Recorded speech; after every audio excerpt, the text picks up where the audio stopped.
Some of these trees, still standing today, were alive when the Alexandrian Library of Egypt was filled with 500,000 scrolls and books from the old world. When Cleopatra and Antony fought against Octavian, when Jerusalem fell to the legionnaires, when Pompeii and Herculaneum were buried alive under the ash of Mount Vesuvius. These ancient trees were alive at the fall of Rome to Odovacar, and then when the whole world was depopulated in the 6th century AD Justinian darkness period, through all of the Dark Ages, the wars of the Crusades, the Middle Ages, the Renaissance period, and the founding of the 13 English colonies that became the United States of America, through the European and the later world wars, all the way till now. When these trees were young, they grew up in a forest of more ancient trees, some fallen, that had been alive and thriving back when the Sumerian culture was disintegrating into the Akkadian Amuru cultures of the Near East, when Sodom and Gomorrah were destroyed, when pharaohs, having found the Giza pyramids half buried in the sand, began building pyramids of their own after the cataclysm. The forest was only one generation of woods before the trees you see here now. These trees saw the times of the Ogygian deluge, the wars of the sea peoples and fall of Atlantis, the rise of the Persians, the Macedonians, the Greeks, the Danaan, the entire Roman Empire, and the generation of ancient redwoods and bristlecone pines before these saw the epic of the pre-flood world. Just 3 generations of California giant trees have lived through the entire historical record. And yet, the continuance of these amazing trees is in no way evidence that California was not once an island.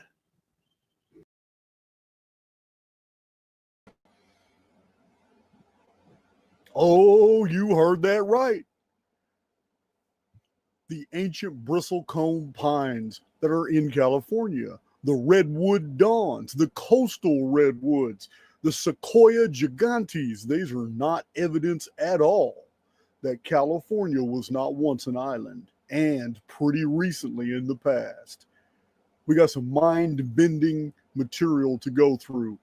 This presentation is going to take some twists and turns, and it's not by design, because a week ago, I didn't even know any of this material. All right, so a couple announcements. I've got my file. I'm going to start opening up the errant ads again, because I've got most of them finished. I've got 6 on file right now that I need to do.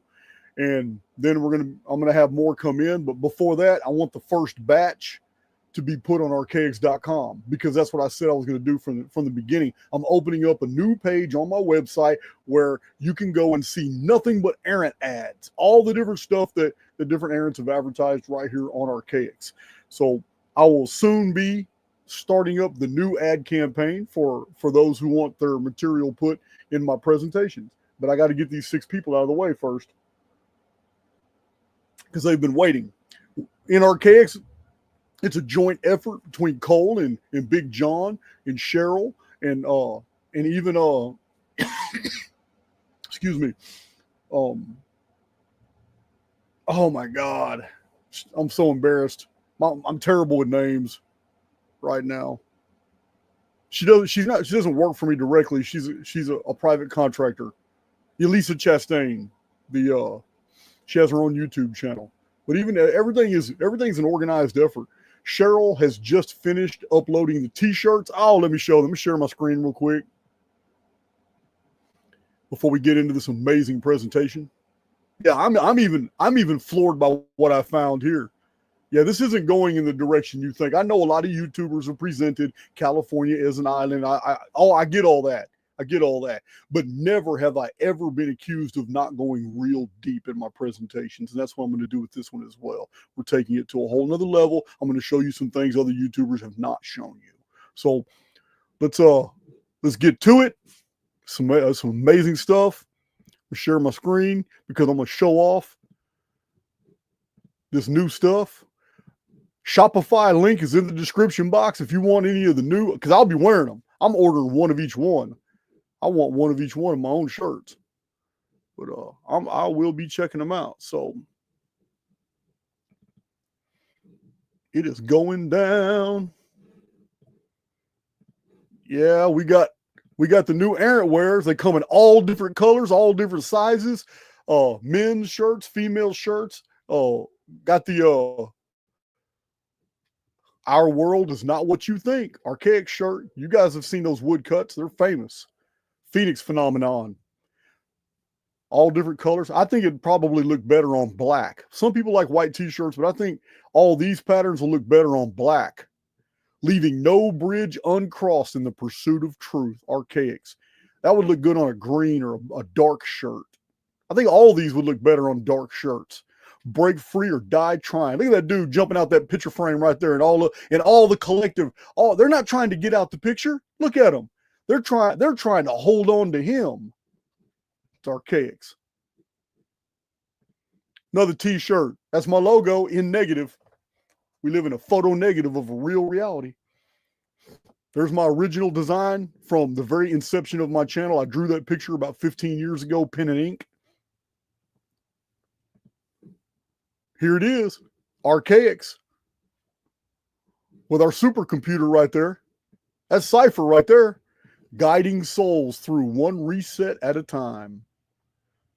That would look good on a gray or a black shirt. This one too. Remember that? Remember Mysterium? Occultus Mysterium, the presentation where I'm showing you all these. Man, the elite have been knowing all about the Phoenix.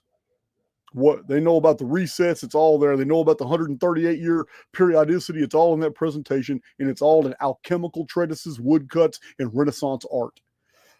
Our world is not what you think. Yeah, I'm just not a fan of the white t-shirts. I think all these are going to look good on dark shirts. Also, we have long sleeves and we have hoodies now. Also, these are all being put on mugs. I think that'll be done in the next day or so. But right now, you can order them as t-shirts already. Errants, souls that have gone another way. Right there. There's Albrecht Dürer's famous painting, Knight Errant. This is Knight Errant. My piece is not for barter.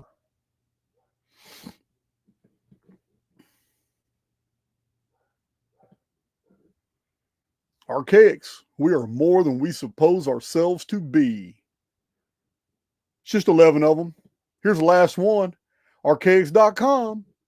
We all started out as a baby phoenix. There it is. All right. Oh, there's still another one. One who is properly informed is not easily deceived. I can see a lot of people ordering this one.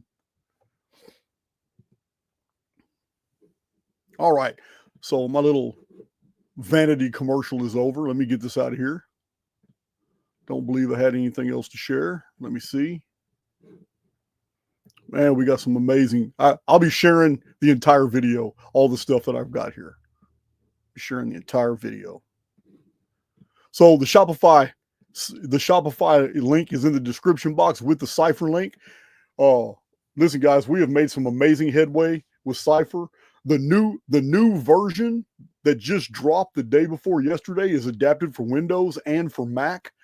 And it is the first version of Cypher that we've released to all the members as a download that is specifically designed after a bunch of beta testing where members themselves gave us pointers and told us what's working, what's not working, and how to make things better. It is a member influenced version. This is version 7, and the download is available to all the Cypher members.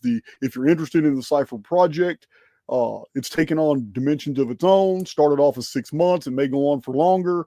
We're trying to perfect software for event prediction material, and people are using it in innovative ways that were far beyond the perimeters that I initially imagined. So while that group is even fascinating me, if you're interested in that, the email for that contact is in the description box. Archaix for Kids, the first release for Archaix for Kids. The link is in the description box.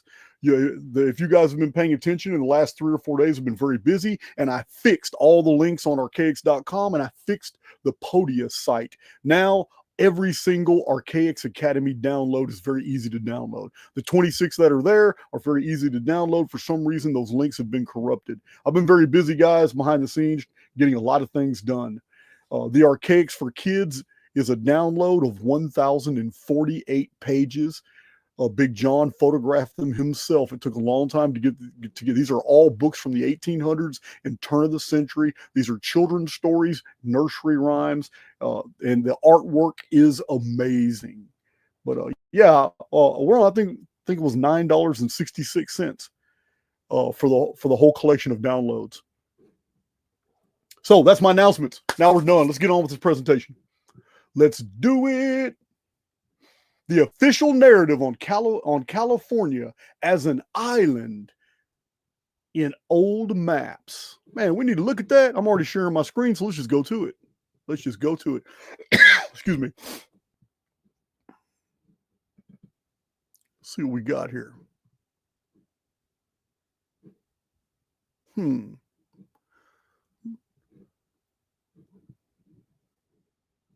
Let's find a good one. Here's one. Got a bunch of them here. That's a hell of a mistake to make.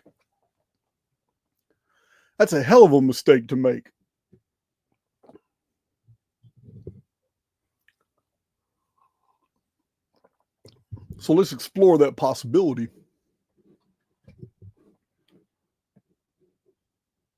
So the depiction of California as an island on maps was a persistent cartographic error that lasted from the early 1600s to the mid 1700s. This is the official academic explanation for 700 maps. 700 maps covering a 200-year period that all shows California was an island. We're going to show these maps. I want you to look at this one. This is the academic explanation for these maps, that it was a cartographic error that lasted from the early 1600s to the mid 1700s. Actually, we have maps from 1790s that still show California as an island. Now, the myth of California as an island began after Spanish explorers misinterpreted the Baja California Peninsula as an island. This is the official narrative. I need you to understand what academia is trying to make us believe before I show you the things that I found. The misconception was first popularized in the year 1510 with the publication of a book called Las Surgas de Explandia, a romance novel that describes California as an island. This is a work of fiction. The error was then reinforced by early explorers' limited knowledge of the region and their misinterpretation of the Gulf of California. So, academia is claiming that these old maps, 700 of them, show California as an island because no one actually ever really just sailed around the island and mapped it all. They sailed into the peninsula Gulf, and then they just didn't sail all the way up the peninsula of Mexico and thought the rest of it was an island. This is what academia wants you to believe. And they're linking the idea that California was an island to a fantasy novel written in 1510. This is what you get from the establishment narrative. So they're calling it a myth. The myth was officially debunked in the year 1747 when King Ferdinand VI of Spain issued a royal decree stating California is not an island. Okay, that's like saying that when the Pope issues a papal bull saying that Mary is officially the mother of God, we have to all accept it to be true because the Pope said it. This story is going to get really ridiculous. So the myth was officially debunked. This is according to Academia in 1747 because a Spanish king said so. California is not an island. Therefore, it became illegal to produce maps showing California as an island. Now, this came after Father Eusebio Kino's explorations of California in western United States in the year 1701 to 1702, where he proved California was connected to the mainland by walking from present-day Arizona to California. I have a problem with this. My problem is that how does he know where Land's End was? How does he know? You can't see Cuba with the naked eye from parts of Florida. You can't see the Caribbean. You can't see Cuba from the Yucatan. There's a body of water in between them called the Gulf of Mexico, now called the Gulf of America. So how do we know that this Eusebio Kino actually was on the coast of California that we know today and not at the foothills of the Sierra Nevadas on the eastern side of California, looking over a body of water at what is today California land, but may have been Pacific Ocean, to another island further out, which is today the coastal regions of California. That's a long, wide area. The human eye can't see that far. We can only see about 60 miles. That's on a clear day. But if there is a island over 100 miles out off the coast, you wouldn't see it. So you couldn't declare that you were at the total. You couldn't declare that these maps are wrong. But this is a really weak argument. It has nothing to do with the proofs that I found. It's just a weak argument. So the transition in cartography wasn't immediate. Maps showing California as an island continued to be produced into the 1750s, though they became increasingly rare. This is the official academic explanation. But the truth is, we have maps showing California up to the 1790s. By the late 18th century, most new maps correctly showed California as part of the mainland, though some older maps continued to circulate with the island depiction. And I agree, many maps showing California as an island are copies of earlier maps. And that changes a whole entire dynamic here. The official version is actually telling you a truth, that many of the late 18th century maps were copies of older maps. Therefore, the idea that California was an island persisted long after California was not an island. The cartographer Guillaume de, I believe it's Guillaume, I can't pronounce it. These Spanish double L's or Y's, I don't really. Guillaume de Isle was among the first to consistently show California as a peninsula in his maps from the early 1700s, helping to establish the correct geographic representation we know today. I'm going to show you otherwise, though. So let's look at what we're talking about. Let's go deep into these maps so we're all on the same page. because you need to see how prevalent these maps were over a long period of time before I start dropping some massive facts on you that's going to blow your mind about California.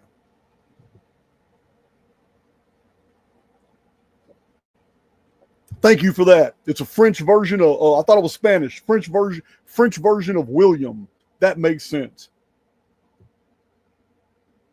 That makes sense. So clearly we have the Americas mapped out pretty close to the way we know it. So we're led to believe that this is not true. All of this was true, but this island here, California was separate from the rest of the continental United, before it was United States, North America, is not true. That's okay. This map you're looking at right here dates to the year 1622. It's one of the earliest.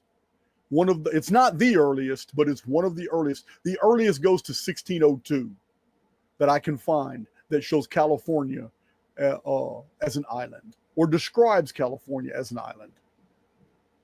1626 was a Phoenix year. We're getting some really interesting maps now. Look at this map. Very, very ornate. All kinds of stuff in this map. The year is 1626. It's in the upper right corner right here. Look at the detail on this map, 1626. 1626, California is an island. Florida is far smaller than we know Florida to be. So we know that Florida was mapped heavily at this time in 1626 by the Dutch, by the Genoans, by the Portuguese, by the Spanish, by the French, and by the English. Everybody had maps of Florida at this time. And all these maps have a common denominator. Florida is much smaller than the Florida we know today. Florida is much bigger today.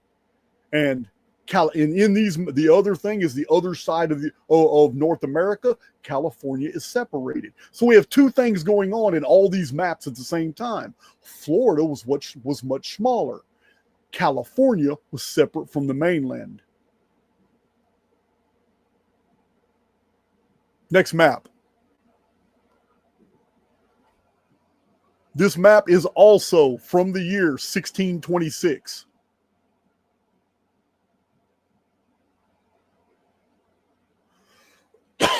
Again,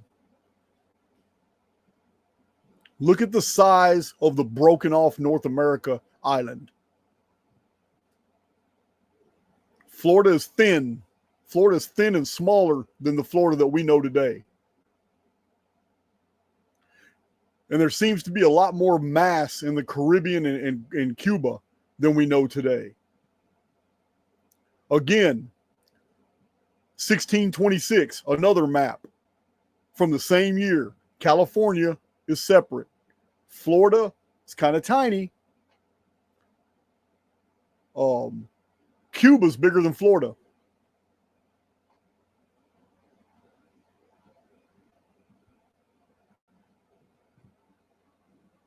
These are some really big islands out here in the Caribbean. They're bigger than Florida.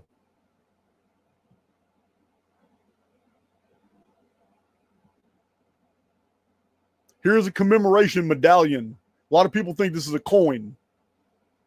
It's the back of this is from the year 1628, and these are ships you see, and it's commemorating the capture of a Spanish fleet by the Dutch. The Dutch captured a Spanish fleet. You know, there was a lot of battles over trade routes and geography and all this stuff. But the obverse, the other side of this medallion, is really intriguing from the year 1628. Here's the obverse. What do you notice? 1628. A medallion commemorating the Dutch capturing of an entire Spanish fleet.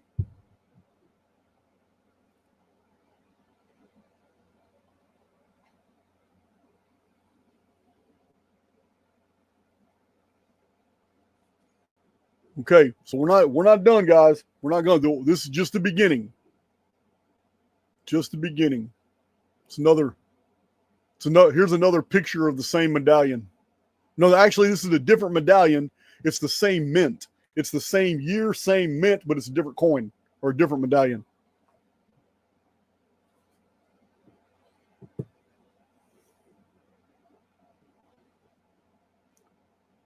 So here is a map from the year 1630.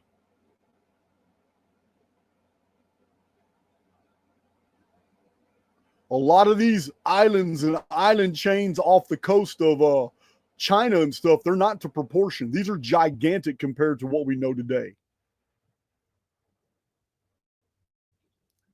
They're huge. You can see California is separate from the mainland, but there's an open area up here as if they just don't quite know. This is from 1633. It's a French map. Very clear. It's very clear right here. It's even named, it even says California right here. 1633. It's already named California right there on the deal, on the map.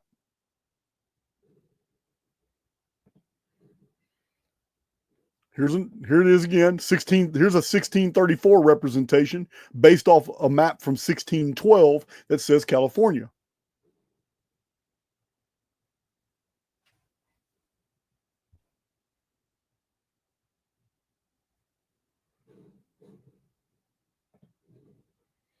Here's a gold leaf map like the one I have in my studio. You guys have seen it's on my wall over here now, but you guys have seen it behind for about 2 years. It was behind me in my old studio. It's a gold leaf map. Again, it shows California separate. These gold leaf maps were real popular for a while. This particular one is a copy of a map from 1645. Again, Florida's almost not even there. Cuba's huge. I'm going somewhere with this, guys. I'm not just trying to overwhelm you with maps. We're going somewhere with this.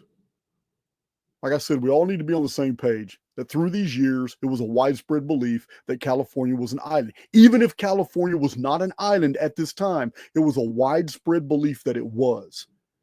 That's what we're getting to here, and where this belief came from, and the rabbit hole that it opens up for us when we look at even more ancient maps.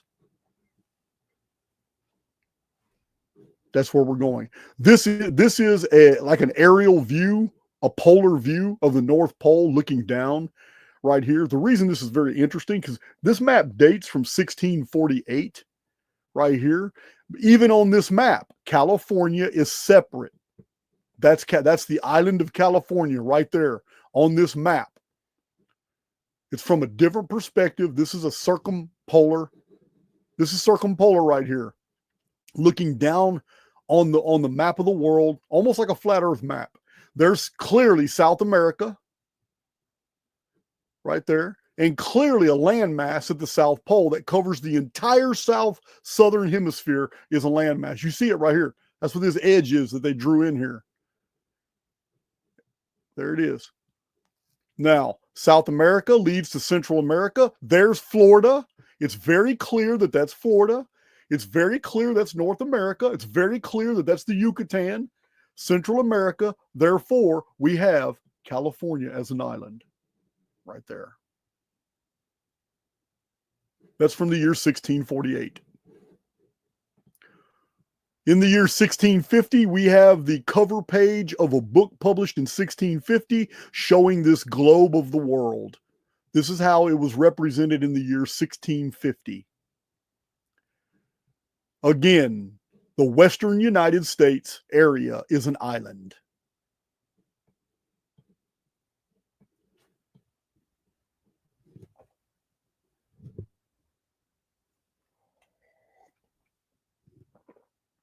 Okay, moving on. Here's a map from 1656. The year Archbishop James Ussher, chronologist, who wrote Annals of the World, died. 1656. There it is, North America. California is an island. We're not going to go through all 700 of these maps. Just enough to reinforce it. Here it is again. California is an island. What gets me about the academic, what really gets me about the academic explanation that, oh, they just didn't sail up the peninsula far enough. Okay, well, if that's the truth, then how do they document 4 islands here in the strait? And how do they document, look, see it says Cali right here? Cali 4. There it is, Cali 4, California. Now, if that's the case, then why did they make landmarks up here and call these places and these bays and these straits and these cliffs by different names if they hadn't sailed up that way? How do they know these rivers came out of the mountains at these junctures at this place? How do they know?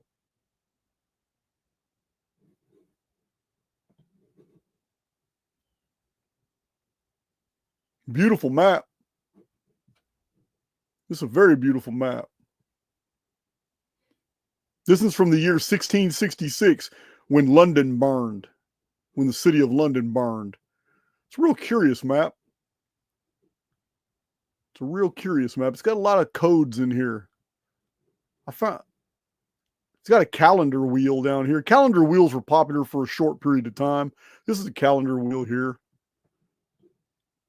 This is a date wheel. It shows you what date it was, how you can factor days of the month forward and backward in time for different years. Here, this calendar wheel begins in 1637. You see the perimeter, 1637, 38, 39, 40, 41. So this map here is dated 1666. There's the date right there. It's the final year on the wheel. I think astrologers would find great utility in these calendar wheels. They're in a lot of books like Francis Barrett's The Magus. The calendar wheels, each day of the month corresponds to an astrological symbol as well.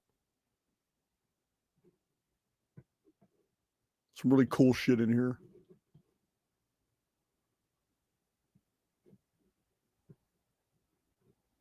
All right, so anyway, this is 1666, and again, California is an island.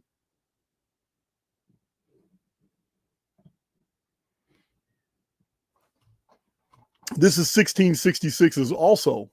This is also the year 1666. It's another map showing a lot more islands around Florida than we know today. And California, the island of California right there. And there is a lot of geographical monikers around here. It's really hard for me to believe somebody just came and made this up and made these up, and that it was copied 700 times. It's really difficult for me to believe that, and it's going to be very hard for you to believe that after I show you what I show you. All right, this map is 1667. 1667. Again, California is an island. There is more mass. There is more mass in the Caribbean and around Cuba and islands I've never seen before than the whole mass of Florida. And yet Florida was extremely well known at this time. Extensively colonized, mapped, had military bases, naval bases. Yeah.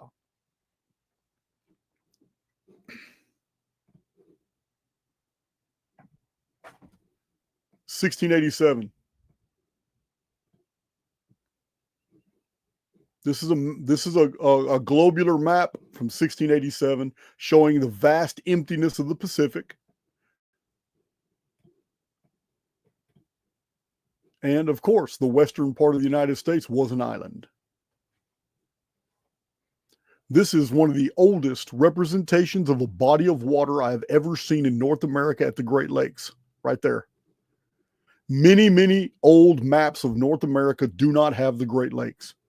It's like they were unknown. But right here we have a massive body of water, but it's a single body of water, not one, not a bunch of Great Lakes. It's not difficult to understand that in just 400 or 500 years, the world topographically can change massively. We're going to see evidence of this.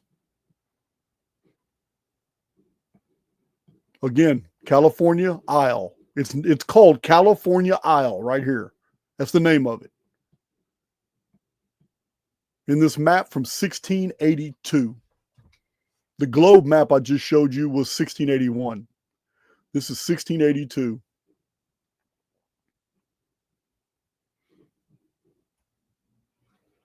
There's Mexico clear as day. This is the peninsula. This is no doubt the Mexican, peninsula right here that we have today. But at one time in history, it wasn't a peninsula, it was an island, as we'll show. This map is from 1688, again called California Island. This is back when North America was called Nuevo Mexico, New Mexico. The French portion over here was Canada, was New Canada. Again, we don't have a peninsula, we have an island. Again, we have 4 islands in the middle. Here's 1689, map of the world. Again, California is an island. It's not very clear. It's kind of blurry. A little bit blurry. This is from the year 1690. It is very clear. This is a very clear.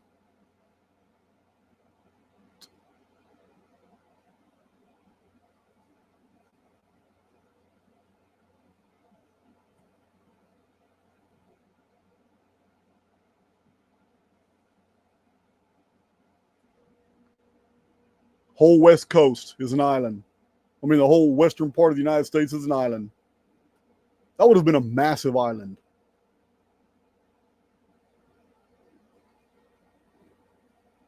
(1689). This again. This is looking down on the world right here on the left from the northern pole. On the right, we're looking up at the world from the southern pole. On the left, you can clearly see North America, and you can clearly see that North America is separated in the Pacific.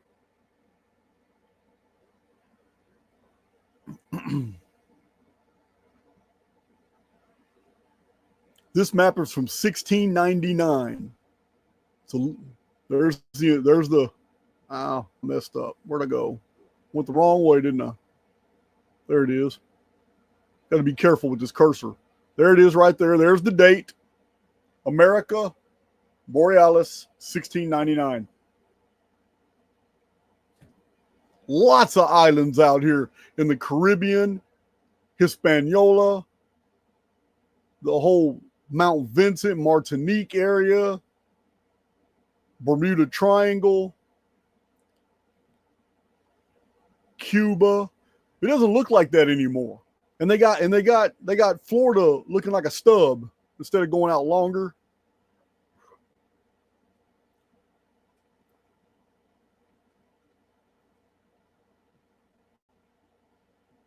There's California, and it's got a lot of detail on this map.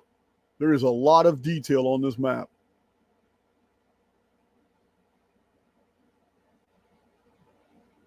Again, California, right there. These are all different maps, guys.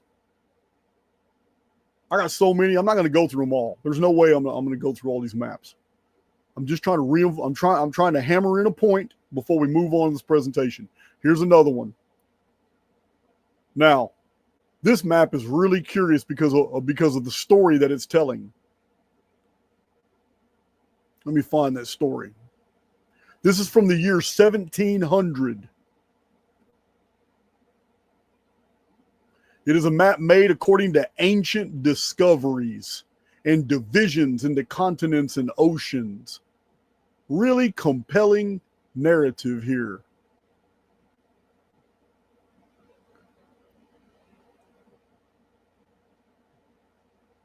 The continent with the adjoining lands is generally supposed to have been anciently unknown, though there are not wanting some who will have even the continent itself to be no other than the insula Atlantis of the ancients. This map maker is claiming that basically North America is the Atlantis of the ancients. Remember what I told you about the Sea People's Federation and how they came with headdresses. Many of the warriors were wearing headdresses that looked like the headdresses that were worn from like Ecuador, Central America, navies that were coming from the Americas. And then all of a sudden, after the Sea People's Federation, Egyptian tombs were filled with things that only could have come from Central America and South America. Plants and coffees and cocaine and even skeletons of animals that were only found in the Americas. So I thought that was really interesting. I mean, it is interesting. It's a map from 1700 that's claiming North America is Atlantis, and it's showing that California was an island. And it says that this map is based off of ancient discoveries. That's what it says. So it's not really depicting a world that was known at the time. It's depicting a world that was known in antiquity. Another map from about 1700. It's unclear. It's not dated. But the book it was taken from claims it's circa 1700. Again, California, an island. Of course, many of these are copies of each other. Here's another circumpolar map looking down on the world. It's almost like a flat Earth map looking down on the world at from the North Pole. And again, there's the South. There's South America. There's North America, and there is a separate California. It's even called California. It even says California right there.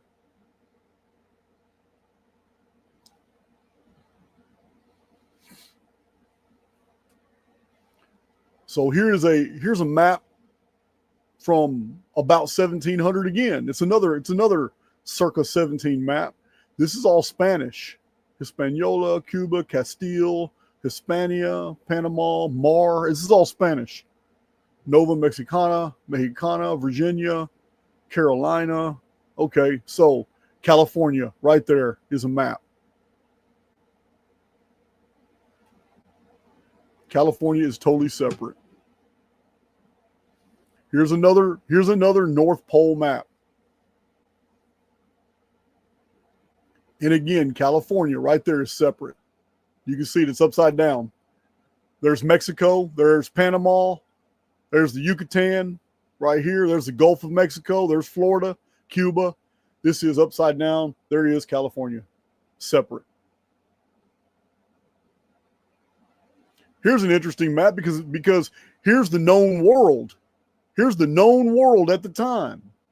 In the year 1711, this is the known world. And way over here is North America with a separate California.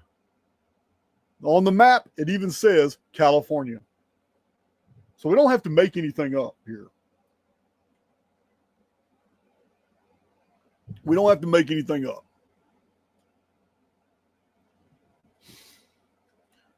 All right, Mapamundi 1714. This is a Parisian map.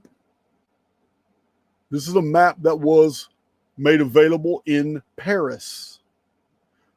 As you can see up here in the right margin, drawing a lot of attention from a lot of YouTubers, this is Grand Tartaria.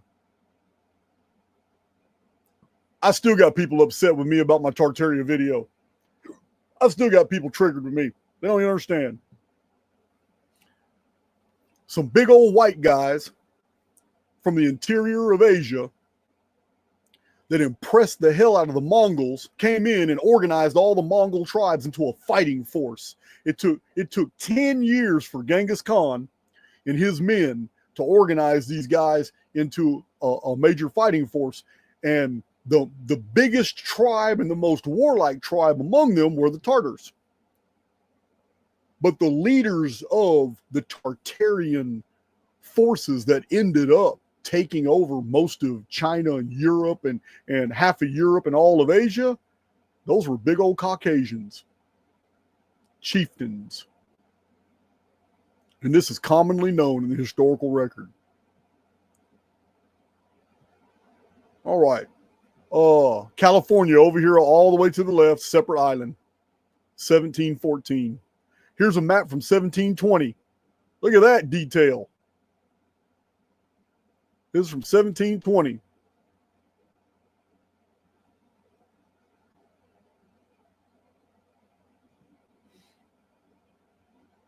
This map's from 1720 as well. Can't really see a lot of the detail here.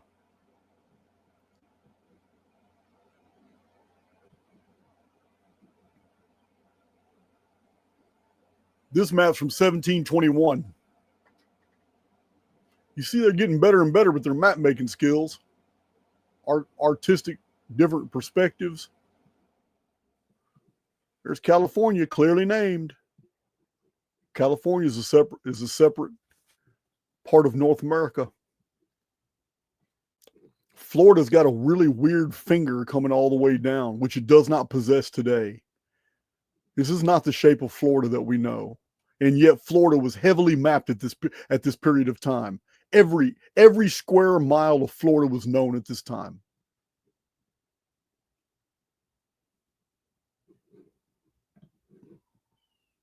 Again, the Isle of California is totally separate. It's got islands in between.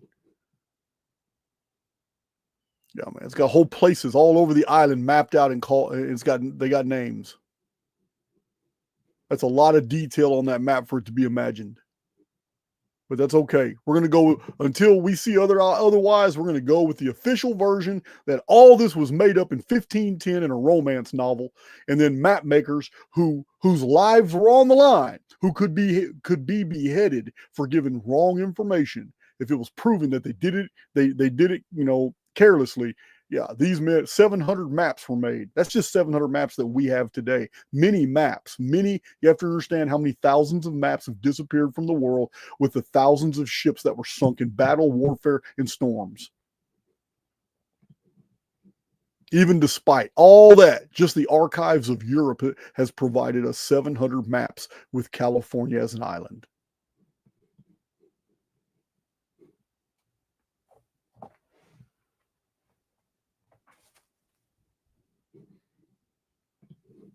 Yeah, guys, we're still at the very beginning of this video. Showing you these maps isn't even my presentation. Look at this.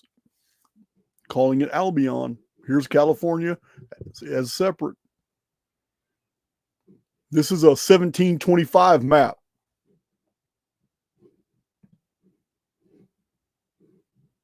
Florida looks so different. All right, this is a Spanish map. No, I think this is French. What is that? Yeah, it's French. It's a French map.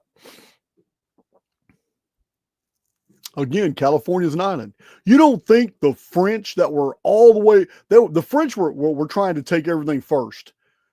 I mean, they were in high competition against the Spanish. You don't think that these different cultures would have known? Come on, man. There's Portuguese and Genoan and French explorers. And it's not just the explorers, it's also all the people that were traveling across everywhere trying to find everything. The whole world was opening up. People were discovering all kinds of things. Even the Spanish, they didn't find an empty land. They found people there. And a lot of anthropologists believe the Chinese were already populating the area before the Spanish, the French, and the Chinese and Native Americans were coexisting right here in North America, or descendants of the Chinese. So what is this? What map is this? 1730. All right. So this is from 1735. Again, this is circumpolar. This is from the North Pole perspective. And okay, there it is. There's North America, and there it says California right there. It's an island. Right there. This is 1741. We only got 5 more maps. This is until we move on. 1741, it clearly says California right there. It is a separate body of land independent of North America.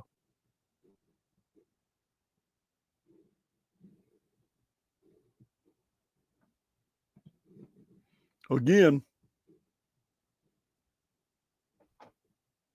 1742. Same thing. 1742. The Isle of California.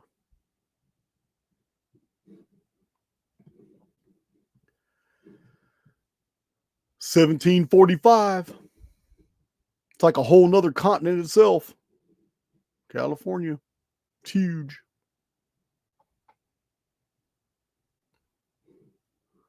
1752 in London. Here's a problem I have. Again, this doesn't have anything to do with my proofs or evidences I'm going to provide in this video, but this is the year 1752. It is the year that London modified the calendar. They rearranged the calendar to keep mechanical time in time with the seasons. 1752, they had mapped the entire area of the colonies. The English had already been over 150 years or 145 years. The English had already been all up and down these coasts, from Florida, the Gulf of Mexico, all the way up to upstate New York and Canada. The English had been all around. All 13 colonies are right there. Why does Florida look like that? And why do all these islands out in the Gulf so gigantic compared to what they are today? Look at Louisiana. Look how far it extends way out into the Gulf. And then California over here is separate. I'm not saying that the maps are wrong. I'm saying that there have been fundamental changes to geography. I think their maps are pretty damn accurate for whatever they saw. Here's one of the first representations of the Great Lakes as they are today, 1752.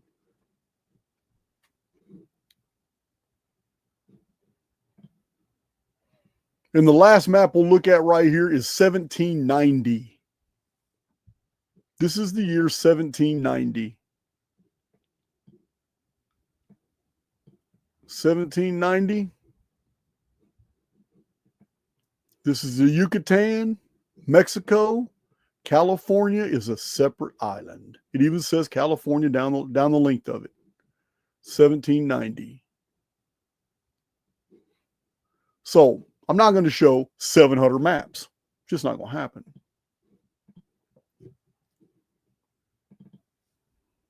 Not going to show 700 maps.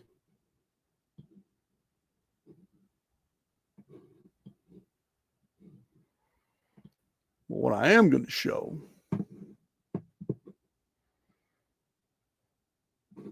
okay, there's nothing to see here. Let's go. Let's go. Let's go. All right, let's get that out the way.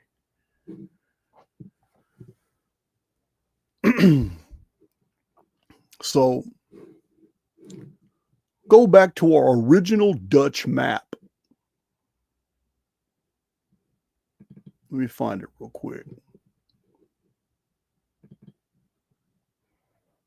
Go back to one of our original Dutch maps here.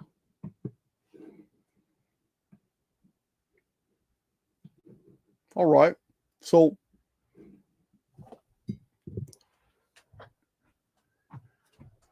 How exactly did Europeans come into contact with this information that California was an island when in fact it looks like California wasn't an island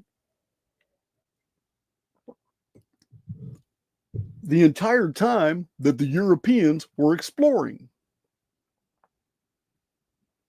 So the Dutch made contact with the Japanese in the year 1600. And in 1602, the Dutch East India Company was founded. A fleet was constructed by the Dutch and trade began in the year 1639. And the Dutch had the sole rights to Japanese trade for 214 years. Do you have any idea how long that is? Until the year 1853, the Dutch were in control of Eastern Oriental trade. It was the Dutch maps. Remember the Dutch who founded New York? The Dutch who originally explored North America? The Dutch explorers and Dutch navies. Many of the founding fathers' families came from Dutch backgrounds. So it was the Dutch Protestants that wanted to leave continental Europe, and they ended up in England, and they didn't fare very well in England, so they built ships and they went to North America.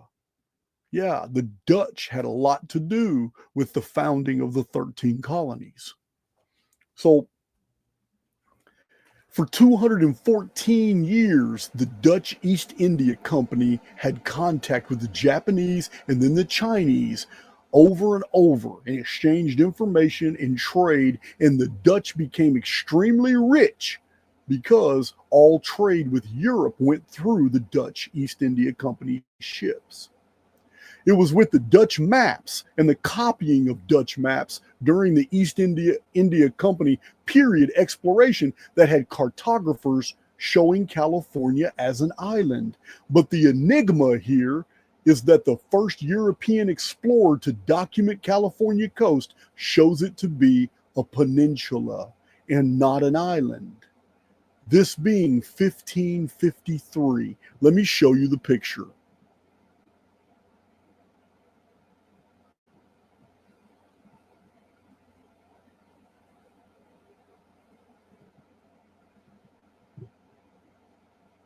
Let me show you the picture. If I haven't already lost it.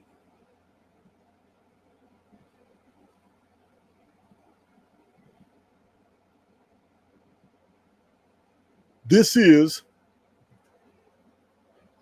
according to establishment sources, it's a woodcut world map of Francisco Lopez de Gamarra, 1553, where he explored the region and shows California, before it was called California, he shows it as a peninsula.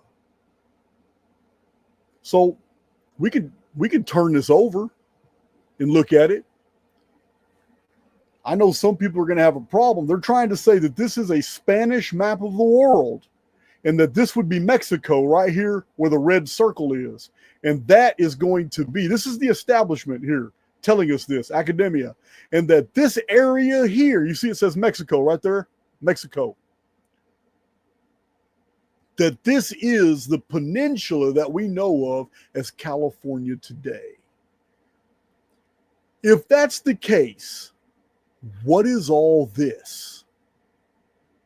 What is all this right here in the smack dab middle of the Pacific, right next to the California coast?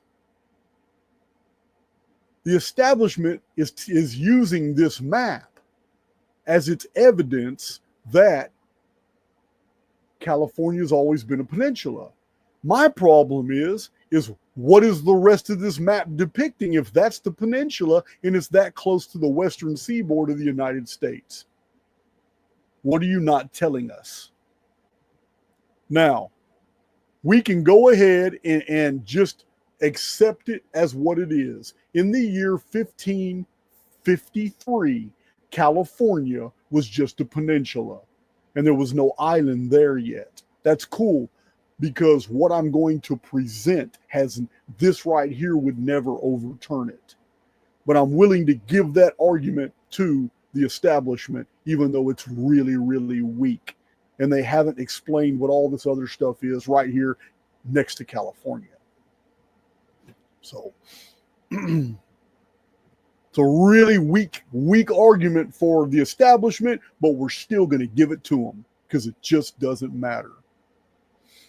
The California coast shows it to be a peninsula and not an island in 1553, about 90 years before the Dutch began trading with the Japanese. So, we're going to give that argument to the establishment, even though it's weak. But what this means is pretty clear. European explorers found California to be peninsular, and at no time in the past 472 years since Gomara's map in 1553 has California been an island. So that's what we're going to accept that. We're going to accept that in the past 472 years, California has not been an island and that it was a peninsula. This is what they're showing us here, or they're trying to pass this off as evidence of. That's cool. I don't know if it is or not. It seems to be reaching. But we're going to accept that since 2025, in the past 472 years, California has always been that peninsula and not an island. I'm cool with that. But this is where the mystery deepens. So far, every map I've shown you has only been of the North America or the Americas or Atlantocentric. Meaning, from the perspective of the Atlantic Ocean being in the middle of the world, you have the Americas on the left, you have Europe, Africa, and Asia on the right. Every single depiction I've showed you was using this type of perspective. And it's this perspective that was known by the Europeans who were making all the maps. So,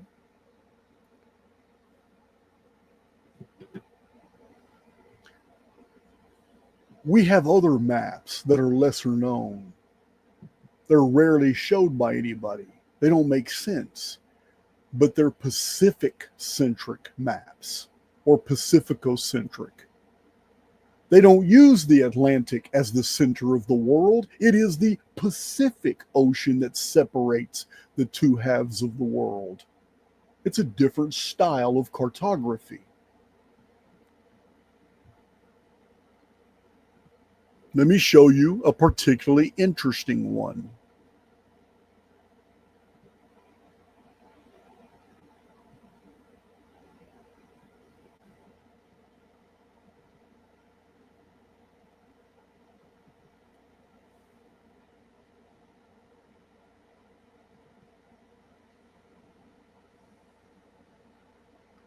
What you're looking at is a Japanese map that shows that California was an island.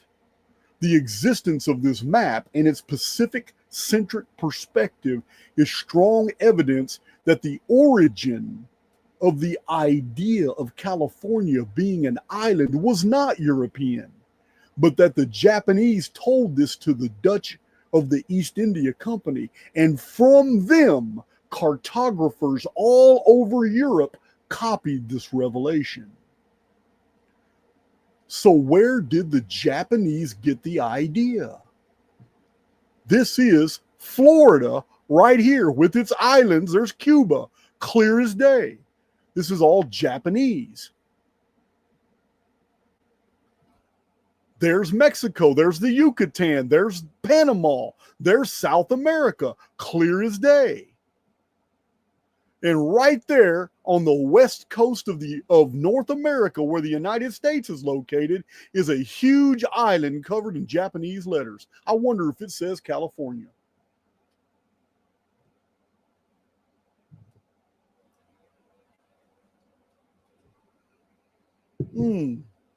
I need to pour me some more coffee.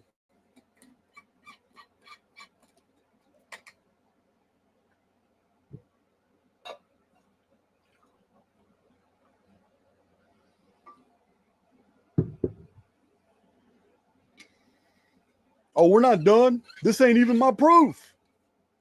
We're just getting to it.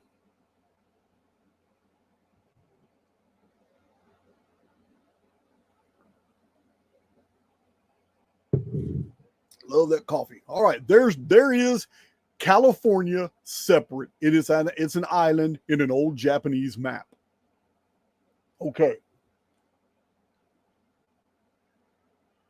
So now we're going to have to look at another pioneer.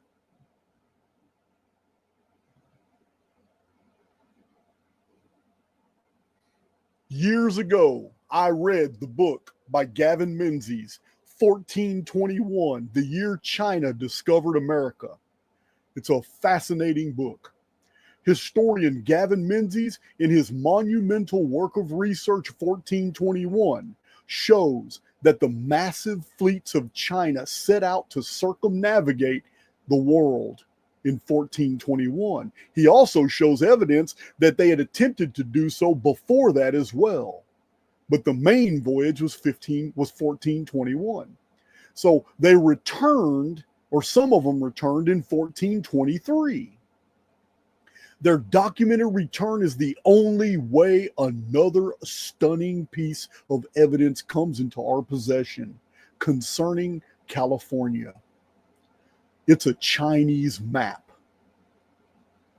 I suggest if you want more information on the fleets that went out to navigate and map the whole world that set out in China in 1421, I suggest you check out his book. He's got a book called 1421 and 1434. Which is a follow-up about the fleets and where they went and what they accomplished. This is in the historical record. It's amazing. It's suppressed information because Europeans want to have the credit for colonizing and mapping and discovering North America, and it's not true. It's not true. The Chinese were already here when we started expanding into the West. So remember, many of them built our railroads, our railroad systems.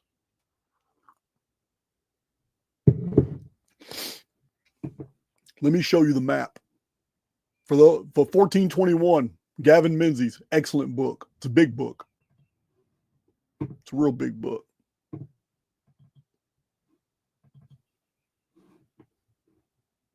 This is a Chinese map. It's a Pacific-centric map showing the Pacific as the center. Europe, Africa, and Asia are on the left. The Americas are on the right. It's of the whole known world. And California is an island.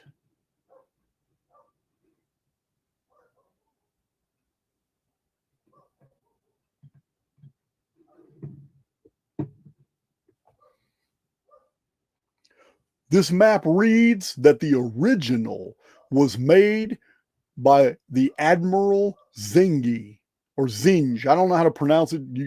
I'm Central East Texas Southern country boy, and I do not know how to pronounce these Chinese names. I don't know how to pronounce a lot of stuff. But this is the same admiral written by Gavin Menzies in his book that set out on the fleets that went to map the world. But this map by Zingi dates from 1418. But the map you're looking at is a copy of the 1418 map. And this copy was made in 1763. In the height of the Dutch East India Company interactions with Japan and China. This proves that the Europeans got their knowledge of California as an island from the Chinese. And that all these maps showing California as an island was because of the authority of the cartographers of the Dutch East India Company, who had got the information from the Chinese, who had got the information from Chinese fleets that went out and made these discoveries and left Chinese artifacts all over California. So this proves that the establishment cover story that California was an island on an old maps was from a romance novel in 1510 is total BS. The academic establishment narrative about why these maps have California as an island is total poppycock. It's a lie. It's a total lie. Long before 1510, the Chinese were already in possession of maps of California as an island, and no Florida existed. So the Europeans later copied the Pacific-centric maps of Asia, and in them showed California was an island. It's the Europeans that copied the Chinese maps through the Dutch East India Company. And Europeans did a really good job with those copies. Here's one from London published in a book. That's Pacific-centric in the year 1700. Here's another one, Pacific. This is the center is the Pacific Ocean. Right here. There's Japan and the Koreas. One of the Koreas right there on the left.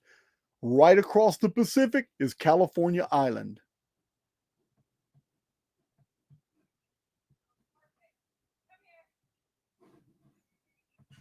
From the year 1700, here is yet another Pacific-centric map. Very detailed. Right here. How interesting that Australia wasn't quite known, so they left it blank down here. But they did know of some of New Zealand, so they left it blank. Look at this. But North America is very detailed. They got the Great Lakes right. Here's Florida, Cuba, the Caribbean. They're getting it right. Yucatan Peninsula. So why would California as an island be wrong?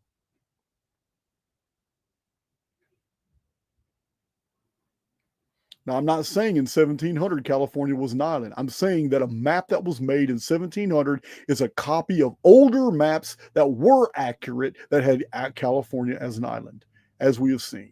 So, the Chinese map.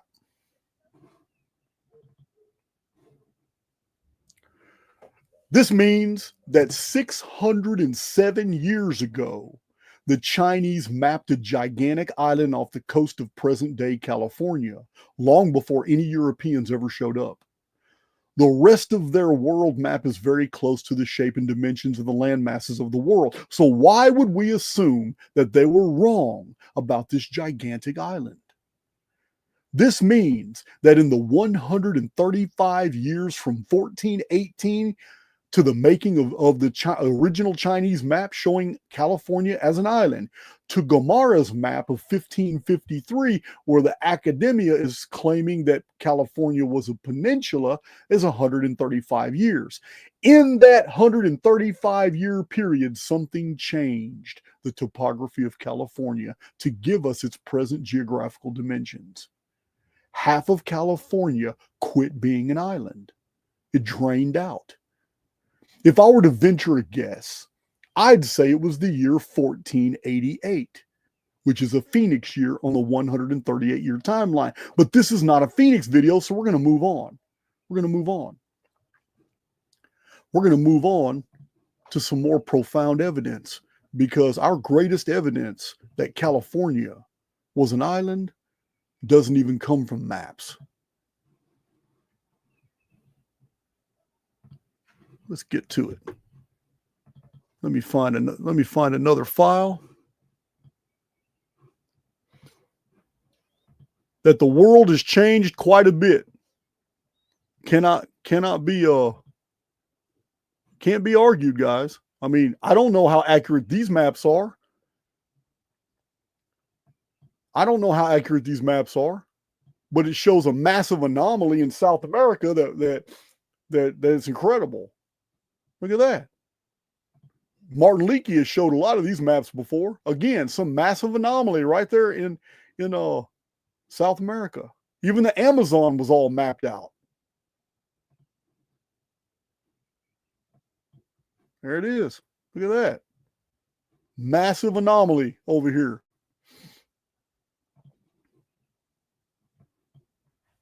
What in the hell is going on? They mapped out the interior. They mapped the Amazon out. So yeah. I'm just showing it. It's got nothing to do with this presentation. I just thought that was a curio. It's just a curio.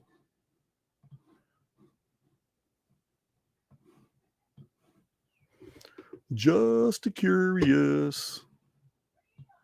Moving these files so I don't show them again. So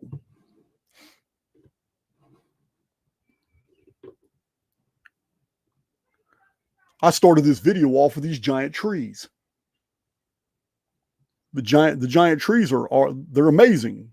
They're amazing. They're absolutely amazing. I don't know if I have.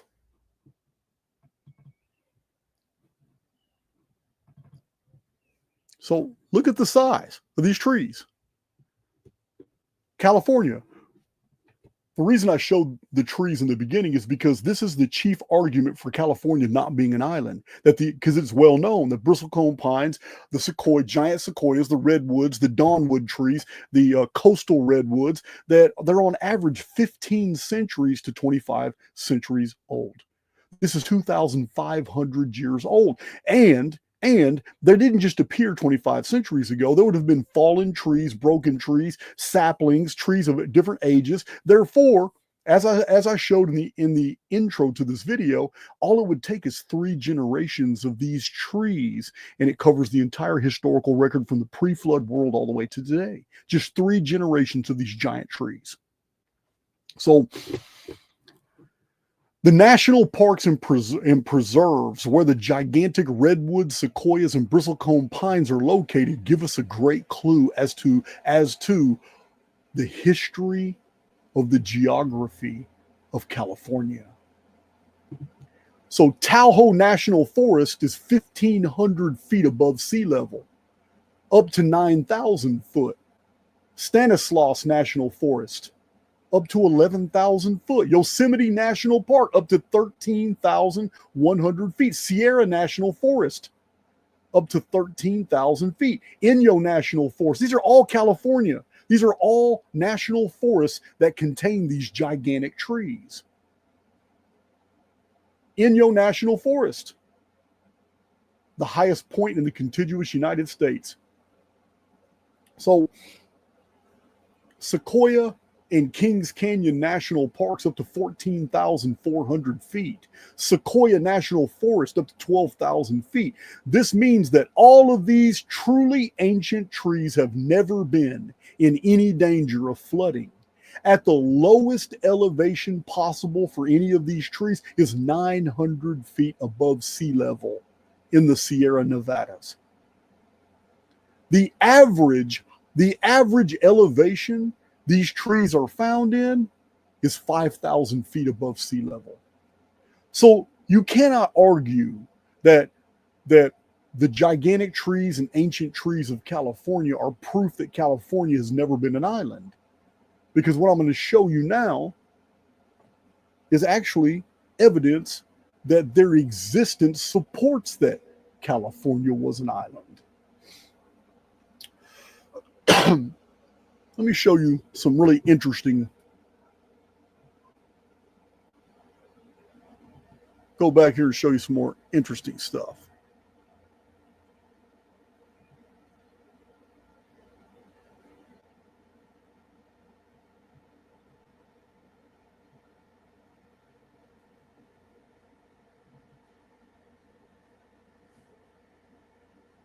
So I need to get that out of there.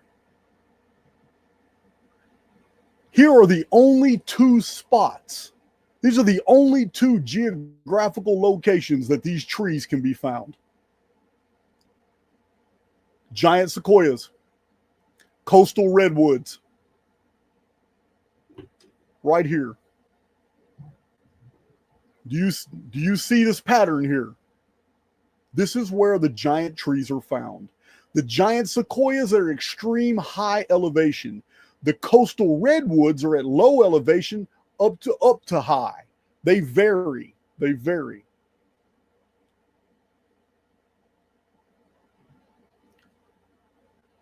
Look at this. Look at this topographical map of California. The giant sequoias can be found off to the right in the Sierra Nevadas. The coastal dawnwood, the dawnwood trees are on the coast, also a mountainous region. Look at this. Again, we're looking at California topography. What do you notice here?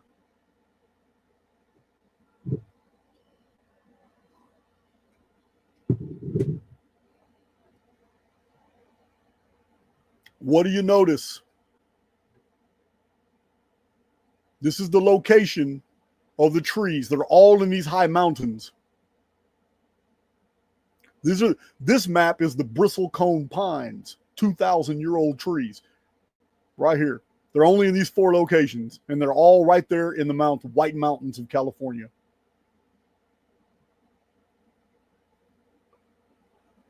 Again, here's the coastal redwoods on the left. That's this right here, the red. Coastal redwoods. Some of them are 2,500 years old. On the right, in these mountains, are the sequoias, the giant sequoias. We're talking about massively huge trees. The weight of one tree can be equal to 107 elephants. Look at this. It's crazy. More than 300 feet tall. These trees are taller than the length of a football field. What do you notice about the map? What separates the ancient giant trees of the east in California to the giant ancient trees of the west of California? I shouldn't have to say anything. Huge, magnificent trees. Look at the size of people next to these trees.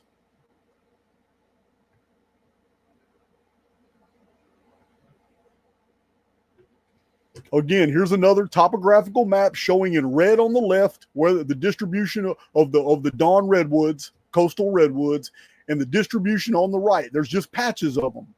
On the right is in yellow of where the giant sequoias are.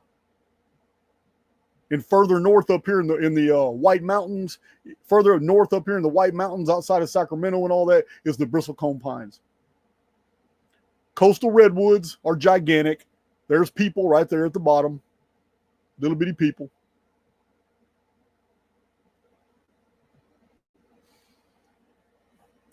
Distribution of giant sequoia. Here it is again. You notice the area in the middle and what it looks like.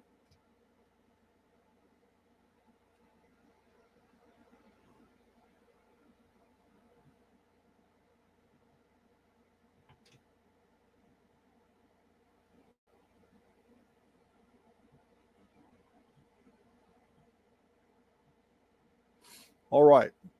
So that area that you're looking at,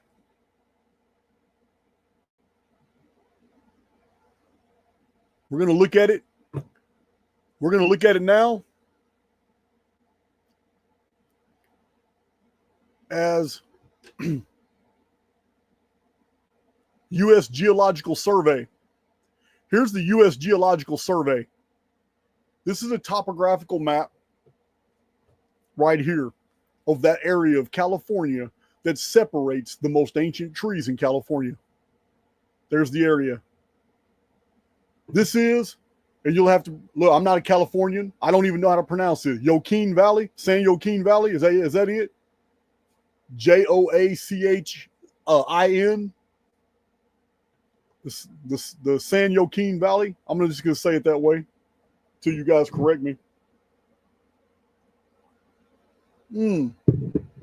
Oh, thank you, Jasmine. It's Joaquin. I knew you Californians were weird. The San Joaquin Valley. So there it is again. Look at it. Look at this. Look at this view of the United States and basically how flat most of it is. There's the Appalachians right there on the far right, and then you get to this tortured area all over here. And then in that tortured area, you got an anomaly. This whole entire basin, the San Joaquin Valley.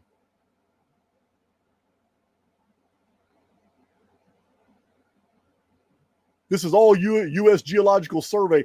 This yellow indicates sloping areas of where the land actually slopes. Anything that is clear is absolutely flat. This is US Geological Survey website. The San Joaquin Valley, northern, eastern, southern, and western Sierra Nevadas of California.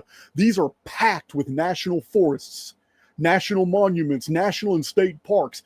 But the central San Joaquin Valley of California is empty of anything of historical significance.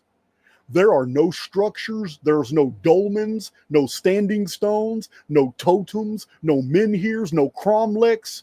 There are no standing structures. There are no balanced boulders. All these have been found everywhere in all the states of the United States.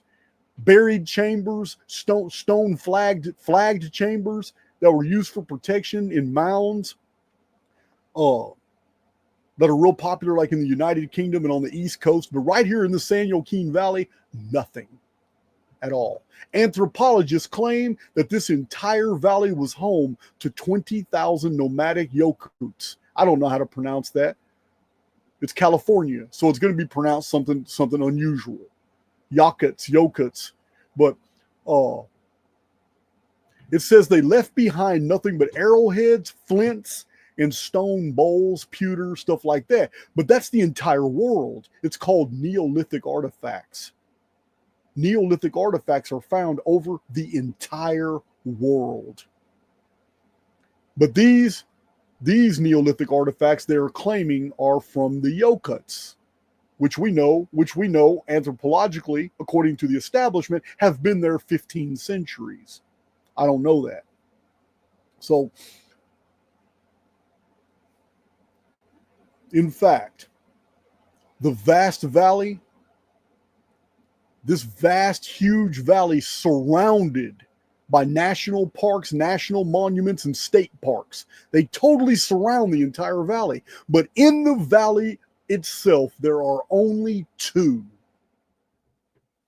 historic landmarks, or actually they're national monuments. But what they are is very telling. One of them is the Caesar in this valley. I'm going to show you another picture here. Here's another topographical US Geological Survey contour map. Again, look at the area of California. Inside the San Joaquin Valley are 2 national parks or national monuments. One of them is the Cesar Chavez National Monument in Keene, California, located in Kern County at the southern end of the valley. And it commemorates the life and work of labor leader, aka communist, Cesar Chavez. It preserves the headquarters of the United Farm Workers Movement. So it's a social national monument, and it has nothing to do with the people that live there. Also, the only other national monument type place is a wildlife preserve called the San Joaquin River National Wildlife Preserve. It protects wetland and riparian habitats, rabbits, critical for migratory birds of the Pacific Flyway. So it helps to preserve endangered species of the brush rabbit. Again, the valley has no state parks, no national monuments at all, preserving anything of human provenance. When the Spanish entered the region of San Joaquin Valley of California in the 1770s, the Yakut peoples were already in the valley. it can be assumed that they had been there for the last couple hundred years.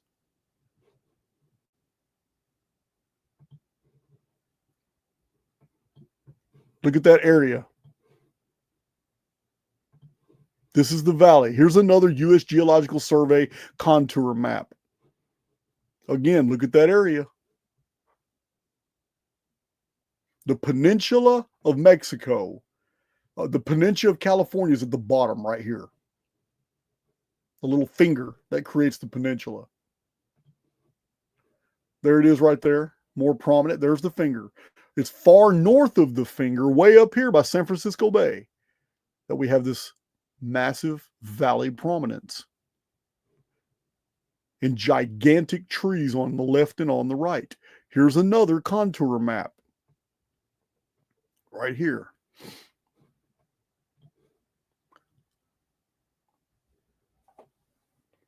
This map is basically showing where things do not grow in orange, and in tan, and in white. Nothing grows larger than grass and shrubs in these areas. The green dots are all the most heavily forested areas in the United States.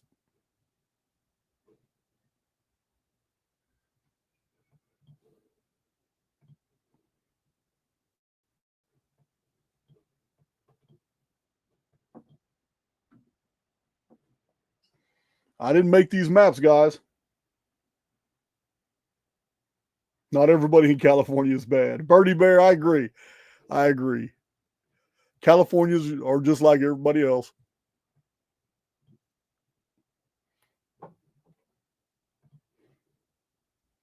We're all living in a circus, taking turns being the clown. US Geological Survey right here.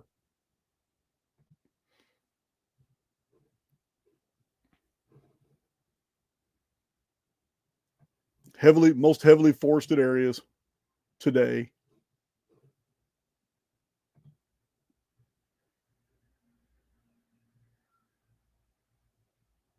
Should be almost done with these maps. Okay, so we're all on the same page as to what area that we're talking about here. Look, from Chico, Yuba City, Rockland, Sacramento, Lodi, Stockton, Modesto, Turlock, Merced, Madera, Fresno, Hanford, Porterville, Delano, up to Bakersfield, because Bakersfield is a higher elevation. Los Banos, Tracy, Concord, Valle, I believe it's Valle, Santa Rosa, Rohnert Park, Novato, San Francisco itself, San Francisco Bay, Sunnyvale, San Jose, Morgan Hill, Santa Cruz, Salinas, Monterey, all these areas on this map right here represent areas that would be most devastated by even a small tsunami if an earthquake created one.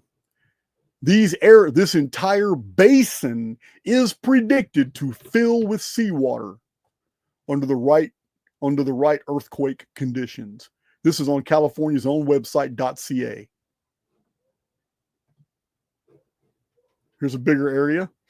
You have Death Valley National Park over here on the other side of the southern Sierras, and this area too is equally flat, and a lot of it is below sea level. Therefore, it's not a small leap to assume that sometime in the past an earthquake would have filled this entire area with seawater for a while. But we'll get to that in a minute. Of course, they're going to show us these bull crap computer digitized satellite images, but it's good for perspective. Look at that valley.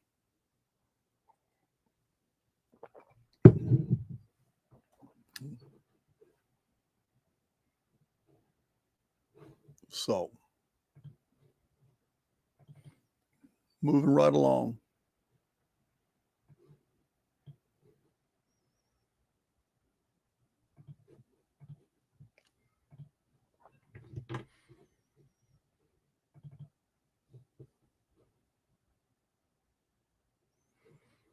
So the reason these are important to see is because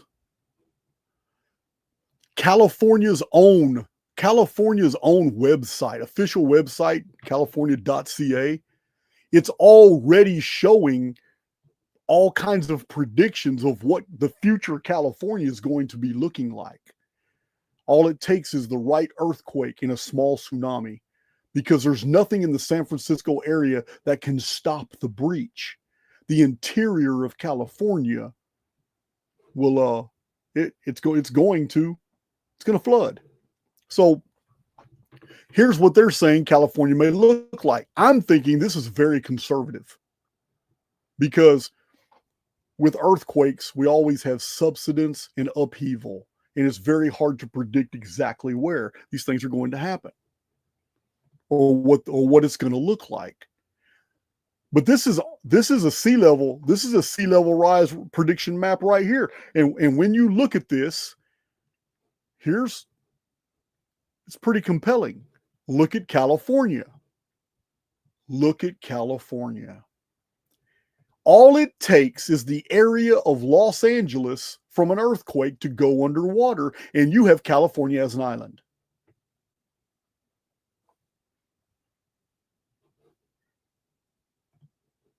FEMA flood hazard zone. This is California. The interior is flooded. It's not a far cry to think that because the San Andreas Fault goes right through there, that you wouldn't have subsidence accompanying the earthquake. If even subsidence on a 50-foot, just a 50-foot, that's so small. But even if the subsidence occurred a 50-foot drop in the landmass in that area, the coastal redwoods will still be above water. They'll still be just fine. But the whole urban areas will be flooded out because the water is going to find one place to breach, and then it's going to be unstoppable, and the interior of California floods out. Here's another FEMA map. California. Again, here's another sea level rise simulation. This is FEMA. It's a simulation video. But again, this is what you have if the sea levels rise. Why is this important to show? If sea levels rise and it changes the contours of North America, creating this massive inland sea right here, because that's all salt water. It's a massive inland sea. That's why nothing's growing there today. It's a massive inland sea. And all it would have taken was any of this geography on the outer perimeter to have remained there for all it would have taken was for one more breach to the south or to the north, and it would have been either one of those would have been an island to the west coast. But we don't know. But what we do know is that at the exact same time in history, the Chinese were mapping an island off the coast of California that was huge. At the exact same time in history, Turkish navigators were showing us maps of Antarctica that had no ice. Maps of Greenland ice-free. Not just the Piri-Reis map. We have the Zeno brothers map. We have 4 or 5 maps that many researchers, many published books, many authors, many presenters like Graham Hancock, many people have shown these maps. They are anomalous, but it's the same period of history. The same period of history, we have no ice caps in the Arctic, in the Antarctic. All of a sudden, we have maps showing that there's a giant island off the coast of California and there is no Florida. Put it together yourself. This is the flood of 1862 when the interior of California flooded, just like you see on the map. But it wasn't as bad. But it's the Great Flood of 1862 in California. Let's get in our boat and go to dinner, babe.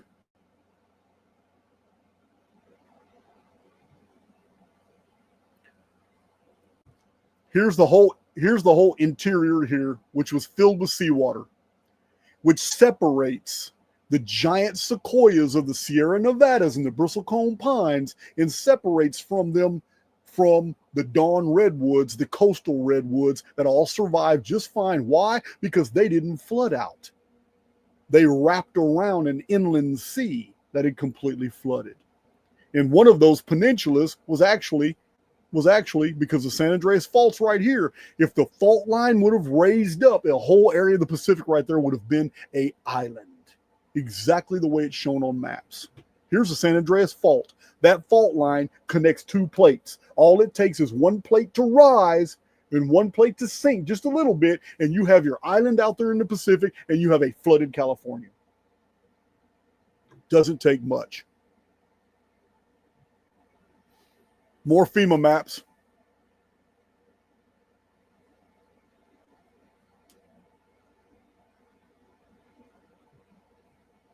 San Andreas Fault line goes right through this area. I want to draw your attention to where it's going. The San Andreas Fault line goes right to a place called the Salton Sea. I'm going to show it to you on Google Maps.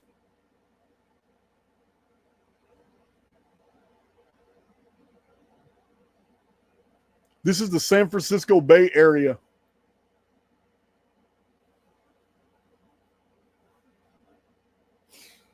What's crazy about it is this is what the interior of California looks like if the sea rose only 5.5 feet. That's it. If the ocean rose 5.5 feet, there's the interior of California. So you can imagine what a 20, 30, 40, or 100-foot tsunami is going to do to California. It's crazy. So let's move on.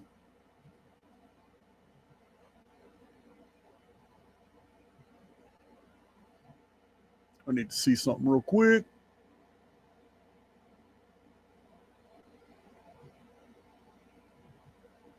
All right.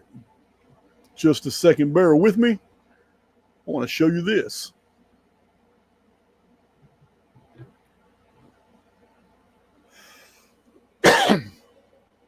So, look at this map. California as an island would be due to massive interior flooding, with the Sierra Nevadas stopping the advance of seawater into the interior of North America. Death Valley would be a sea again. The 1,500 to 2,000-year-old coastal redwoods are still on the original coast, and the sequoia gigante and bristlecone pines are still 900 to 1,000 feet above sea level. Nothing's changed. There's your California island right there, and all it takes is a single earthquake.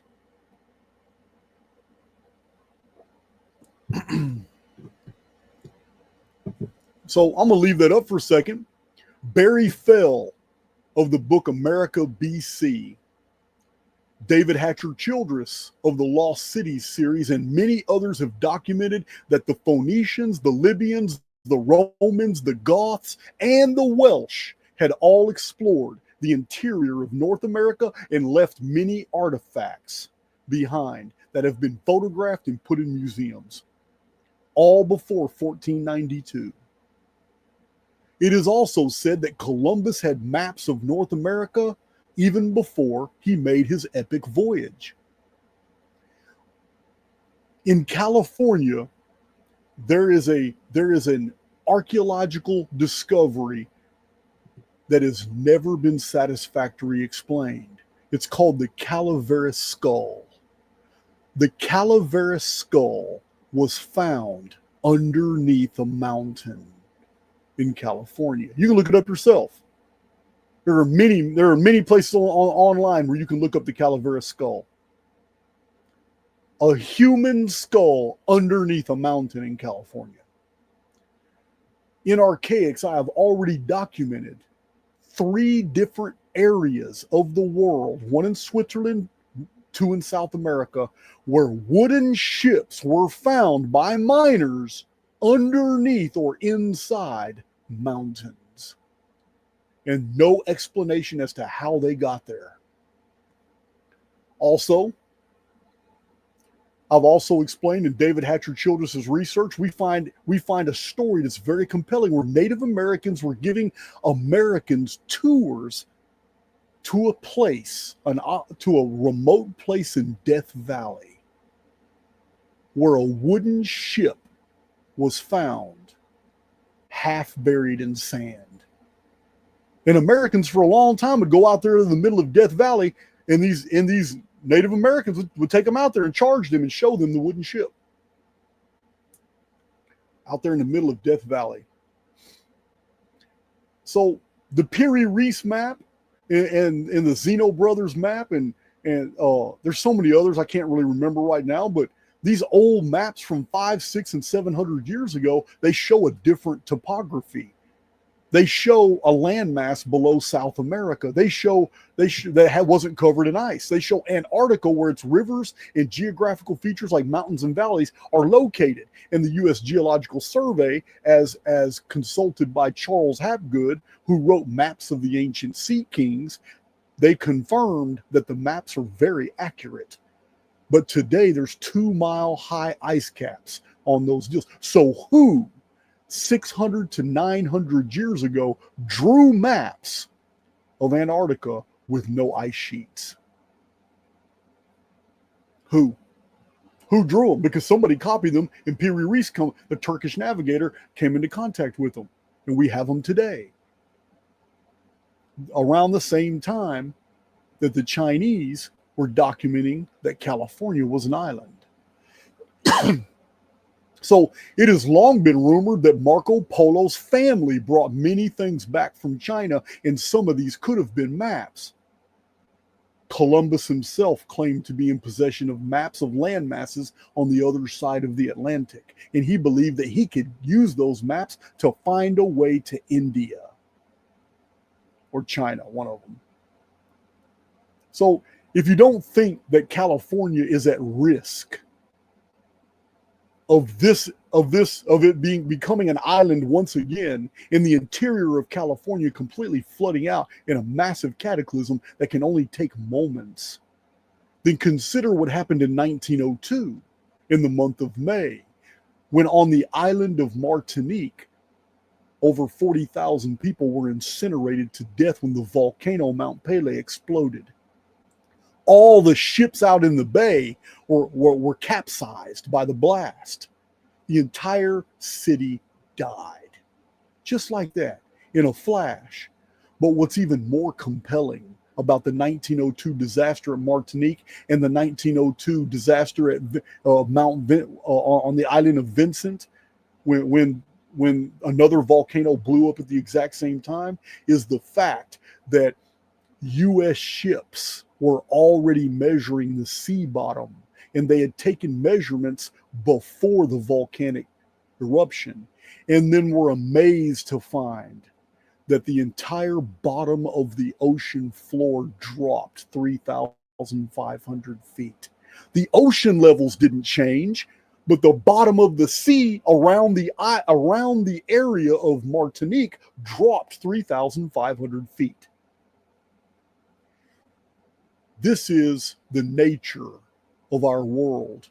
Just like the movie shows in Dark City, 1998, we live in some type of controlled construct, and the world is moved up and it's moved down. Topography has changed while the sky sim continues to rotate, giving us the idea that we're in a real world, and we're not.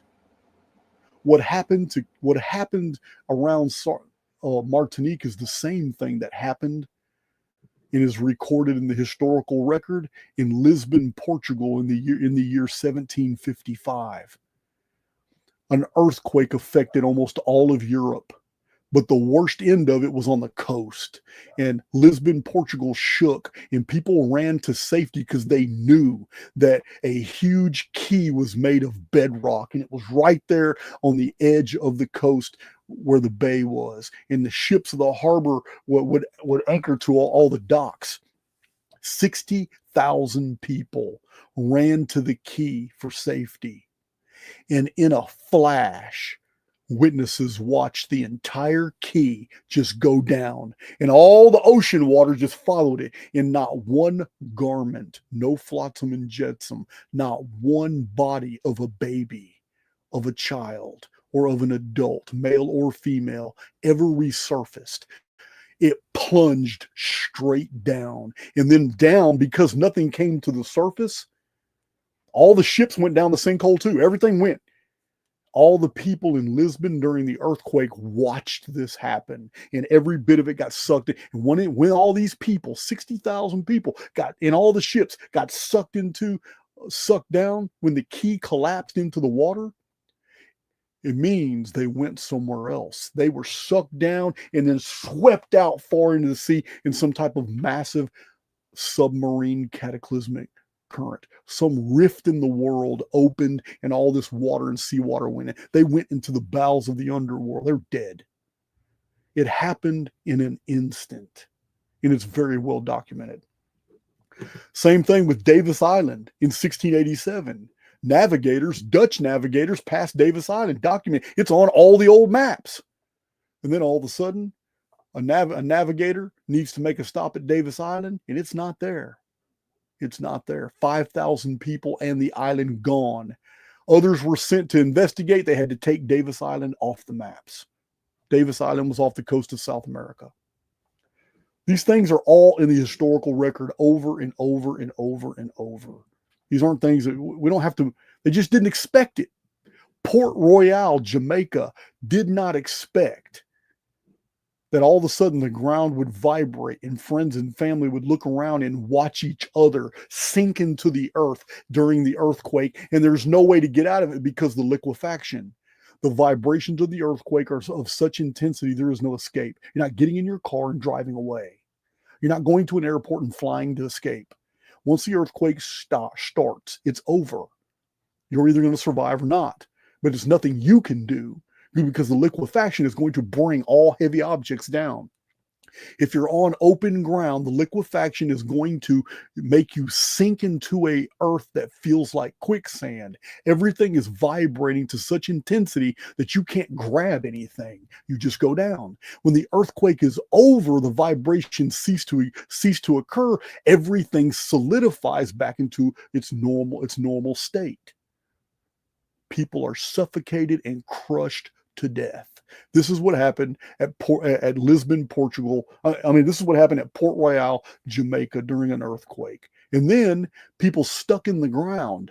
Some of them chin deep, shoulder deep, chest deep, waist deep. They are stuck in the ground when the earthquake is over and the ground is solidified. And now people have to help pull them or dig them out because they can't do it on their own. But it's too late because then it's followed by a tsunami.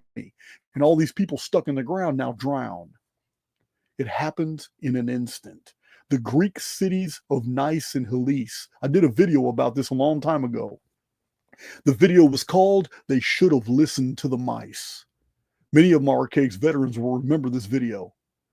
They should have listened to the mice because in the stories of the survivors of the Greek cities of Nice and Willis, the mice and small rodents and rats were on the road leaving town for 2 days. The birds left the city. Yeah, all kind of dogs and all the cats, they weren't fighting with each other. They just got on the roads and they left the towns.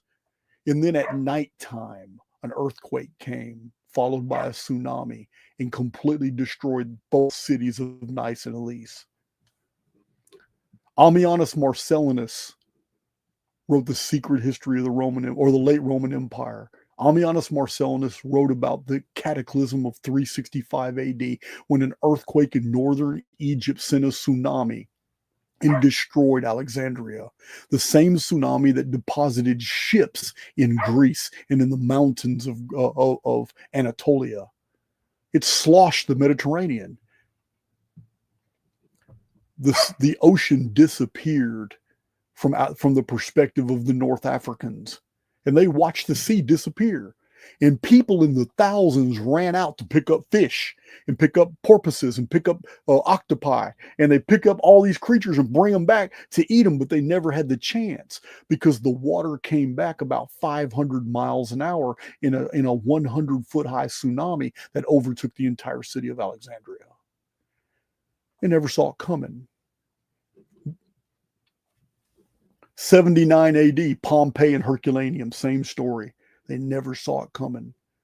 Not only did they never see it coming, that the volcano was going to blow up and deposit hundreds of feet of pumice and ash on top of Pompeii and Herculaneum and bury them alive. But these two cities, Roman pleasure cities, resort cities, the occupants of these cities didn't even know that 60 feet under them were other cities that were buried alive in what is known as the Avellino eruption that happened in 1687 BC. It was a Phoenix disaster. And the last example I'm going to give, so I'm not going to bore you with examples, but the last example I'm going to give you is because it's very, very harrowing. The city of Antioch, one of the most populated and most sophisticated cities, full of libraries and the educated, Antioch in Syria, the original Christian city. Antioch in the year 526 never saw it coming. A devastating earthquake in the blackness of night, followed by a fire. When people were trapped in all the buildings, then a fire raged from all the oil lamps that were spilled in the earthquake. And those who weren't buried and crushed in rubble ended up suffocating in the smoke as they were or burned alive. Antioch, the death toll was incredible. I think 200,000 people died. Antioch, 526 AD. They didn't see it coming. In California, the most vulnerable low elevation areas, I showed it to you a minute ago,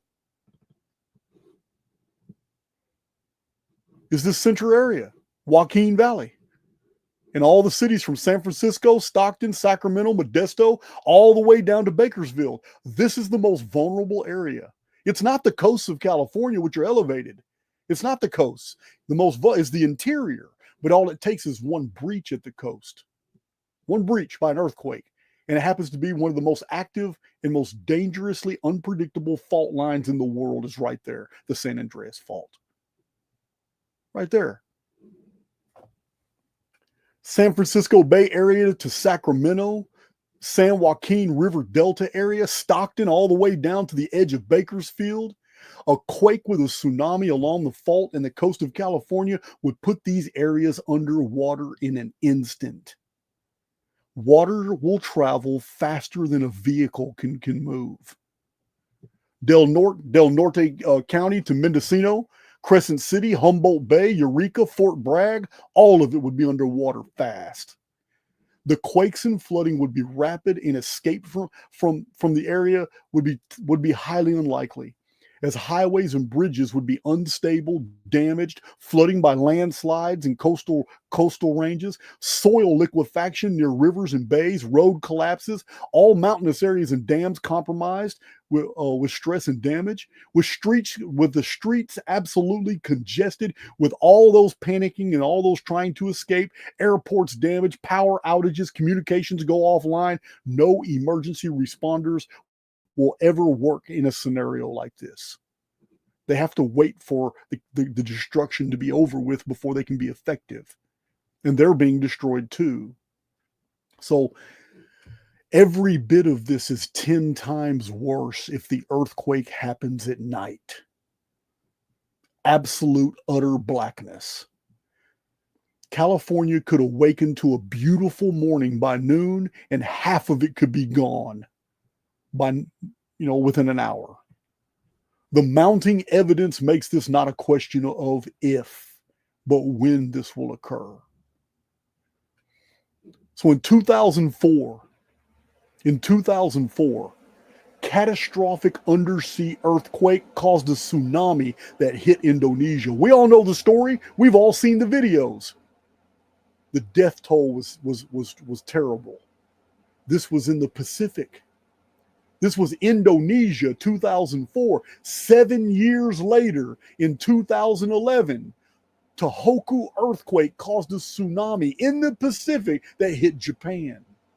We've seen that footage too. They were 7 years apart.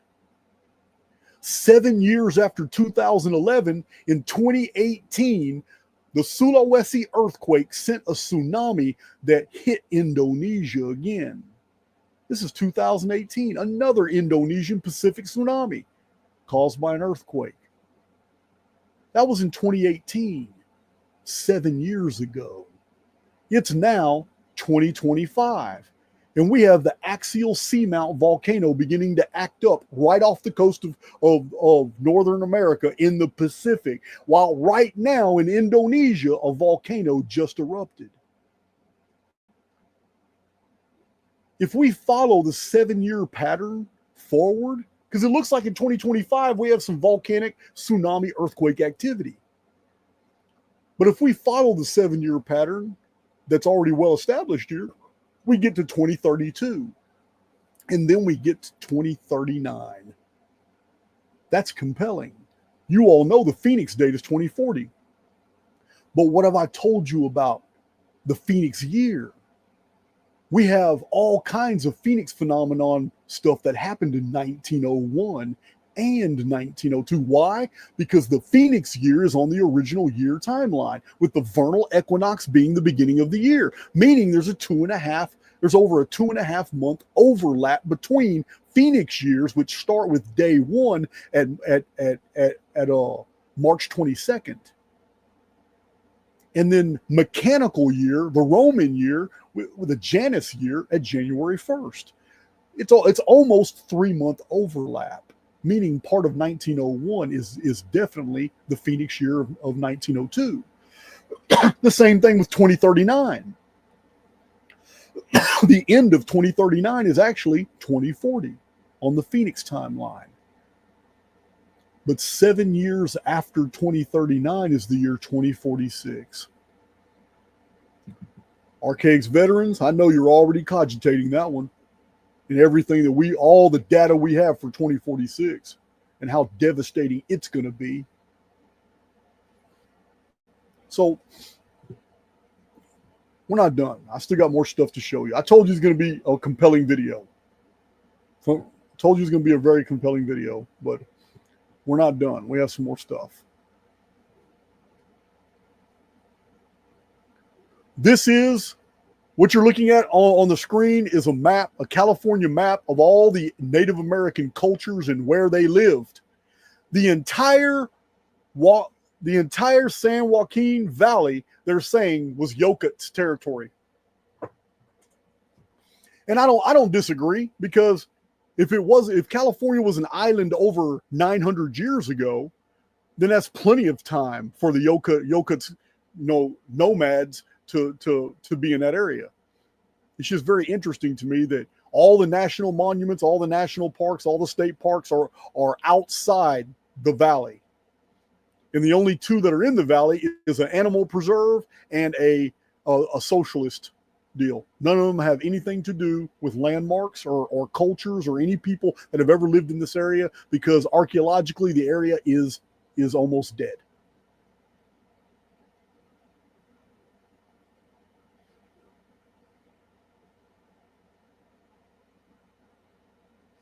All right, so let's move on to next piece of information.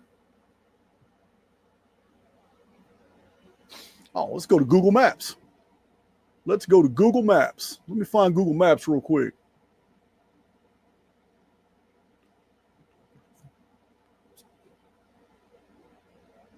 All right, let's get this out the way. I got to get rid of that. Oh, no, cancel that. Don't want to get rid of that. All right, so it has been a long time since I checked my chat. Matter of fact, I haven't checked it this entire presentation. I'm not boring you guys, am I? We got to go to Google Maps now after I pour this coffee.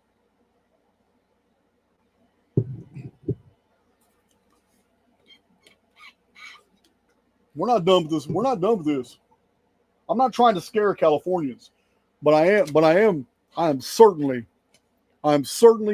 wanting you to consider getting the hell out. If all these Fortune 500 companies have pulled out their major distributors and major companies away from California, if Tesla came, Joe Rogan came, Roseanne came, a whole bunch. Those are just a few I can name off the top of my head, but massive amounts. There's a new Silicon Valley for computer tech in Texas now. So if all this massive amount of exodus is happening from California by all these developers and all this stuff, What do they know that you don't? And does it also create another scenario here? Is the absolute liberal democratic takeover of the California government, is it a way to drive people away from there? Is this another one of those scenarios where those in control would love to tell us everything, but there's a restrictive power governing them, and that they will lose their power if they get caught doing that, so they do it in other ways to get as many? Is this a very slick type of damage control? These are deep questions we ask in Archaix, because in the world of politics, nothing makes sense. So we have to judge things by their effects. And the effect of California politics is to remove businesses of substance from California. They're all leaving. They've been leaving.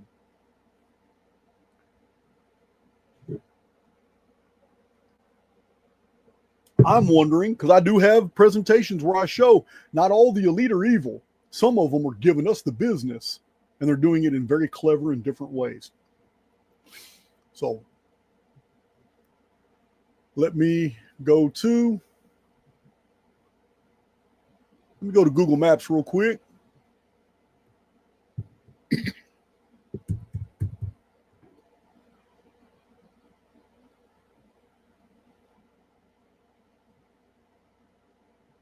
I'm going to show you something.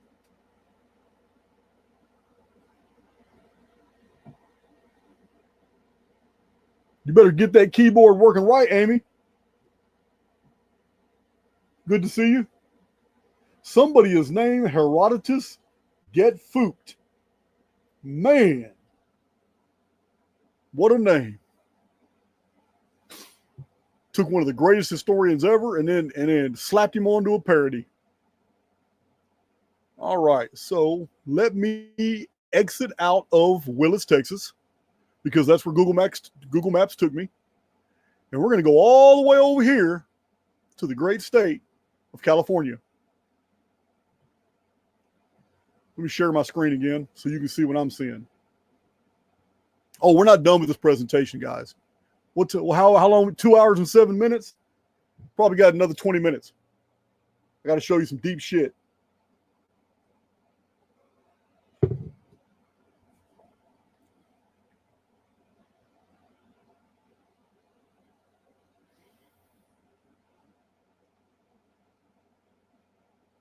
Okay. All right, let me share my screen, go through all these damn protocols it makes me go through. All right, share my screen. You guys should be seeing a map of the United States.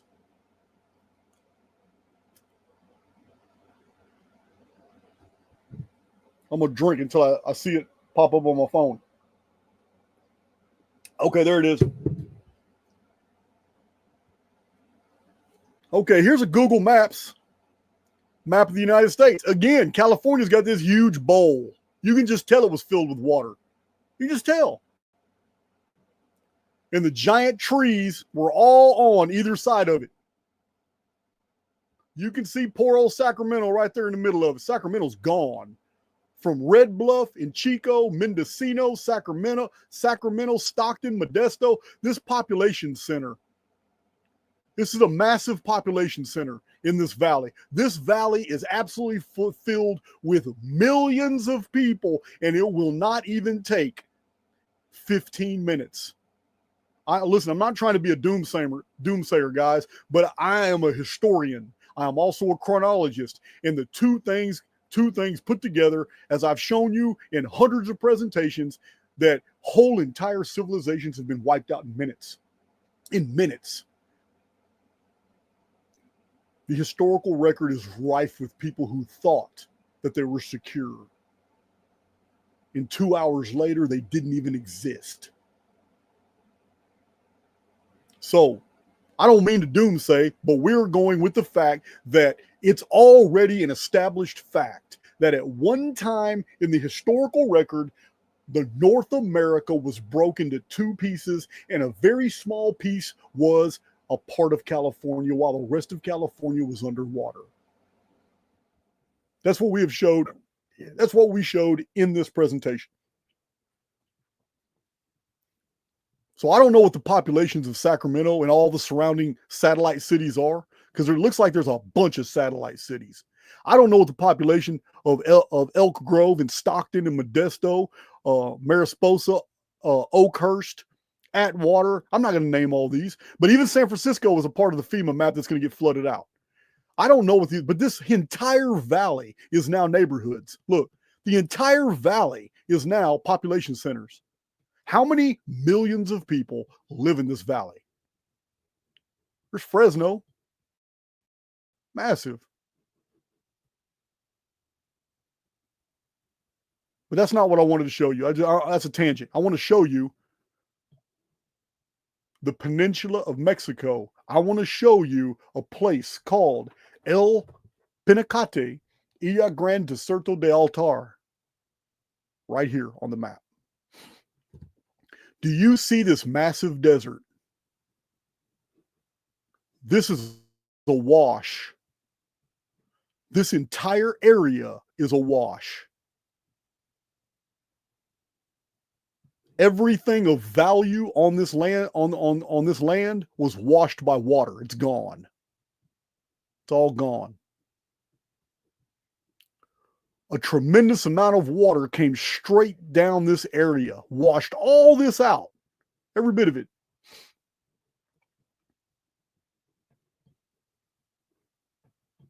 I've used Google Maps and FEMA maps, and I looked at the elevation. This is all super low. It would be nothing for all this to fill back up with seawater. Nothing.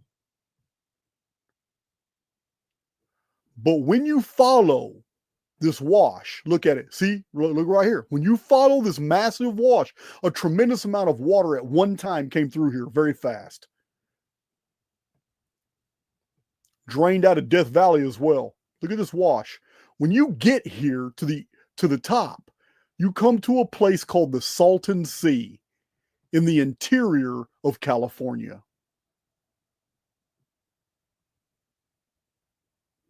Look at this.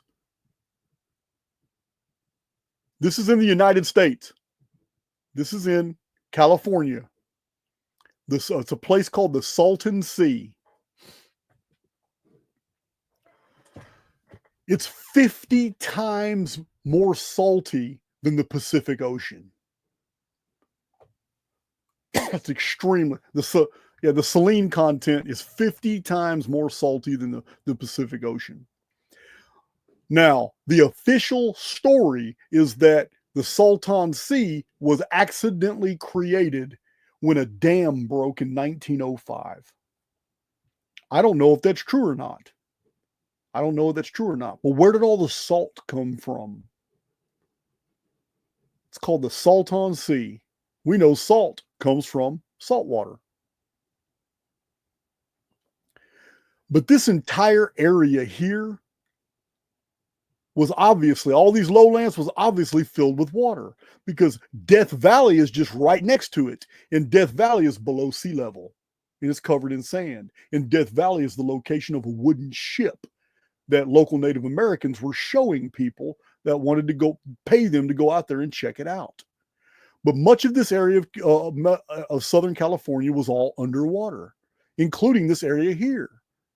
So it's not a stretch of imagination at all to see that parts of Oregon up here in Northern California would have made a rich, lush, vegetative island paradise off the coast of a recently destroyed North America, because this interior would have filled up with water.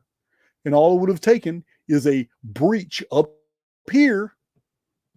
Any breach up here would have created the island effect. Easy. Which would have created our 500, 600, and 7-year-old maps of an island California. All that. So I just wanted to show that on Google Maps how interesting that was. That from here to here is it's all very low elevation that links it to the Salton Sea, and then the Salton Sea is a wash all the way down here to the Baja California Peninsula, and sand As we know, deserts are former ocean beds. Every desert has yielded seashells. Let's go to exit out that. Go back in here. I want to find.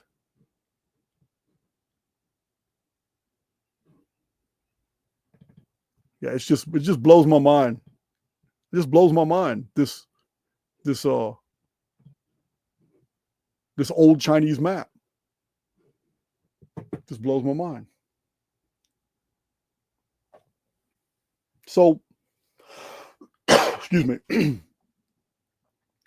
Now we have to talk about something rather deep. I just showed you the pattern. I just told you the pattern.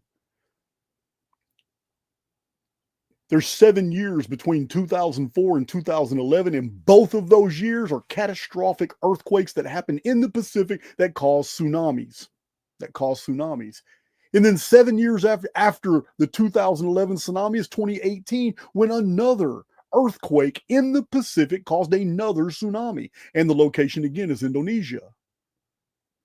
We have Indonesia, we have Japan, Indonesia, and then 7 years after 2018, we already have in 2025 a volcano blowing up in Indonesia. But off the coast of California, we've got volcanic activity going on at axial seamount. So is 2025 a year for California to pay attention to? I don't know, but it sure is for 2039 and 2046. If 2025 is, I don't know. I'm not taking it off the table though, at all. But what I want you to understand is that this type of information has long charged the field. You don't draw 700 maps showing California as an island and think that this fiction isn't somehow based on some fact, and also that the opposite is occurring, because it is occurring. Because anything that we do in the realm of fantasy in some way does become a fact. This is the field we live in. I have some rather deep videos on field construction. You need to pay attention to what I'm talking about now, because it has everything to do with what we as a collective have imagined as the fate of California. It's been in the field for a long time. The movie 2012 charged the field. It was a false interpretation of the Mayan long count, as I've shown in my presentations and my published books from 2011. But it doesn't matter. The collective bought into it. Hollywood showed the movie 2012 and what happened to California. San Andreas Fault's a real thing. It's there. So, charging the field has many historical examples. And right now, nothing is more charged than an epic cataclysm affecting California. This is dangerous for Californians. Mark Twain wrote a story called Electric Phone in the year 1889. It was a Connecticut Yankee in King Arthur's court. He described a phone network, and it was written before practical phone networks even existed, but he charged the field, and what was fantasy became fact. Morgan Robertson's Futility, a book written in 1898, he wrote about a ship called the Titan that sank after hitting an iceberg. 14 years later, the Titanic sank in a similar circumstance.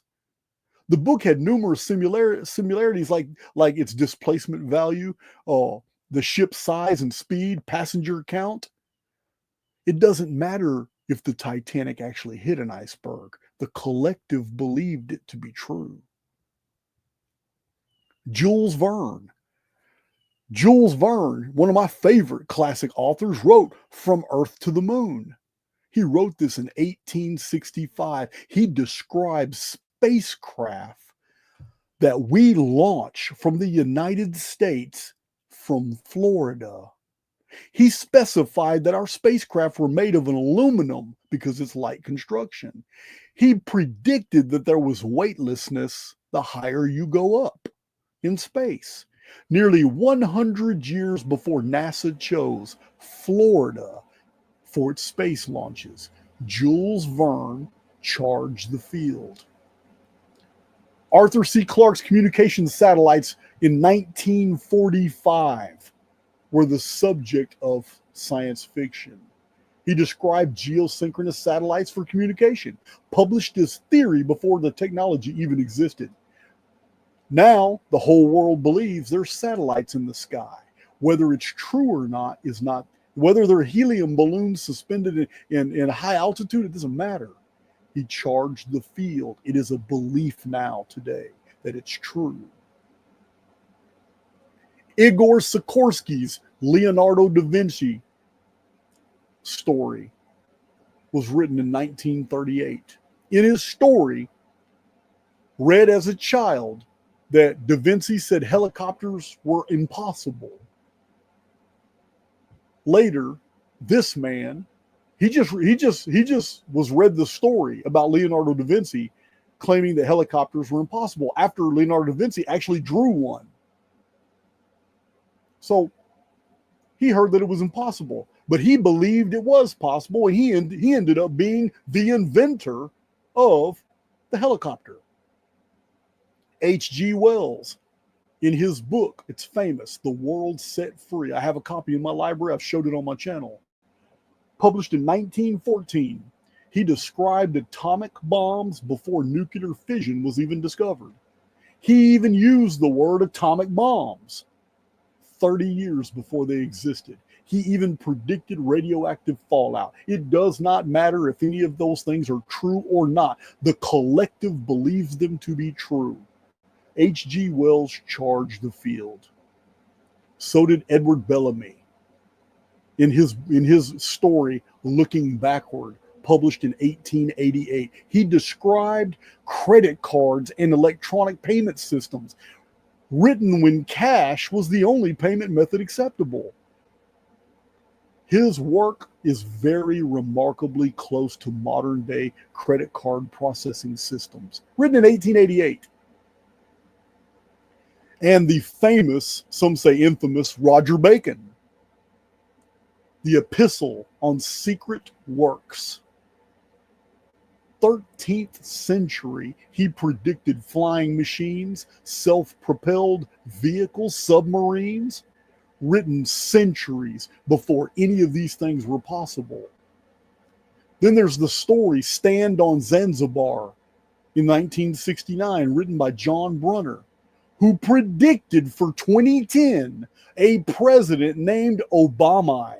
Not Obama, but Obama. Zanzibar is Africa. This man in 1969 predicted a President Obama from Africa in the year 2010. He predicted the terrorist attacks on U.S. soil. He predicted the formation of the European Union, the decline of the city of Detroit, and the mass production of electric cars. And the most famous of all, the most famous of these accounts, charging the field, is Jonathan Swift in Gulliver's Travels, when he wrote about the Lilliputians on an island, a fantasy island, somewhere in the Pacific. He wrote in 1726 that these islanders knew that Mars had 2 moons. He even described those moons and their movement. And 151 years later, these 2 moons of Mars were seen by an astronomer for the very first time. They were named Deimos and Phobos, fear and terror. Jonathan Swift had no scientific basis for this story, but it became a prediction. Or those moons never existed. They were never seen by astronomers, and Mars had been studied for over a century with more and more powerful telescopes, and no moons had ever been seen. But in 1877, Asaph Hall found those two moons and named them Fear and Terror, Phobos and Deimos. So, did Jonathan Swift, through an act of fiction, predict an event? Or did Jonathan Swift's most famous book from 1726 charge the field to the point that the collective accepted that Mars had two moons? And Asaph Hall in 1877 found in the sky what was formerly not there, because many astronomers did not believe he found two moons. They had to corroborate it for themselves because Mars had been studied for so long.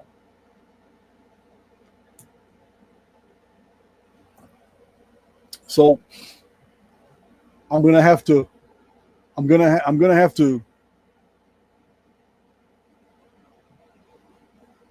me remove this. Stop sharing. I'm gonna have to say that we're dealing with two phenomena at the exact same time. One does not negate the other. One is the very real geographical fact that the interior of California was recently flooded. And by recently, I mean within 1,000 years. And that in the historical period of time, we had cartographers actually map that area. And they determined that a whole area of California was actually a giant island, and the interior was flooded. And the Sierra Nevadas was the edge of North America outside the island. And that this was a known fact to the one culture that was coming back and forth, China, which had a lot of connection and crossover with the Olmecs of Central America. They were trading in jade. They were trading in all kinds of produce. There was long contact between China and the Shang Dynasty China and Central America. So it's not a stretch of imagination that long after the Shang Dynasty had collapsed, that there was still intercourse between Central America and China.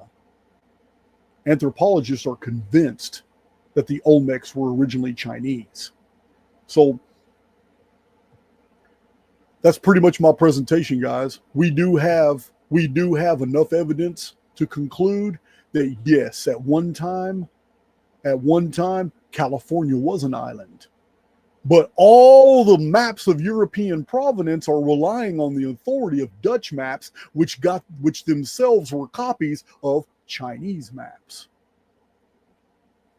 Also, we equally have the danger that the collective has already determined the fate of California. And what the collective believes is ordinarily fulfilled eventually. When that's going to be, I don't know. But the fact that anytime someone mentions California and earthquakes and all that, everybody is already of the mindset that it's just any day now before California falls into the sea. How many times have you heard that? It's mentioned in all these movies. The field is absolutely charged. And when it comes to charging the field, there's one phenomena that must occur. It always occurs. And that is the discharge of the held belief. I just gave you many examples of how something written as a fiction became a fact. It became a fact because it collapsed into our reality. It's like quantum collapse. What was put into the field has to come out somewhere. And in the case of California, it doesn't bode well.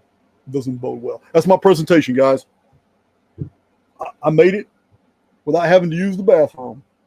That's a lot of coffee I consumed.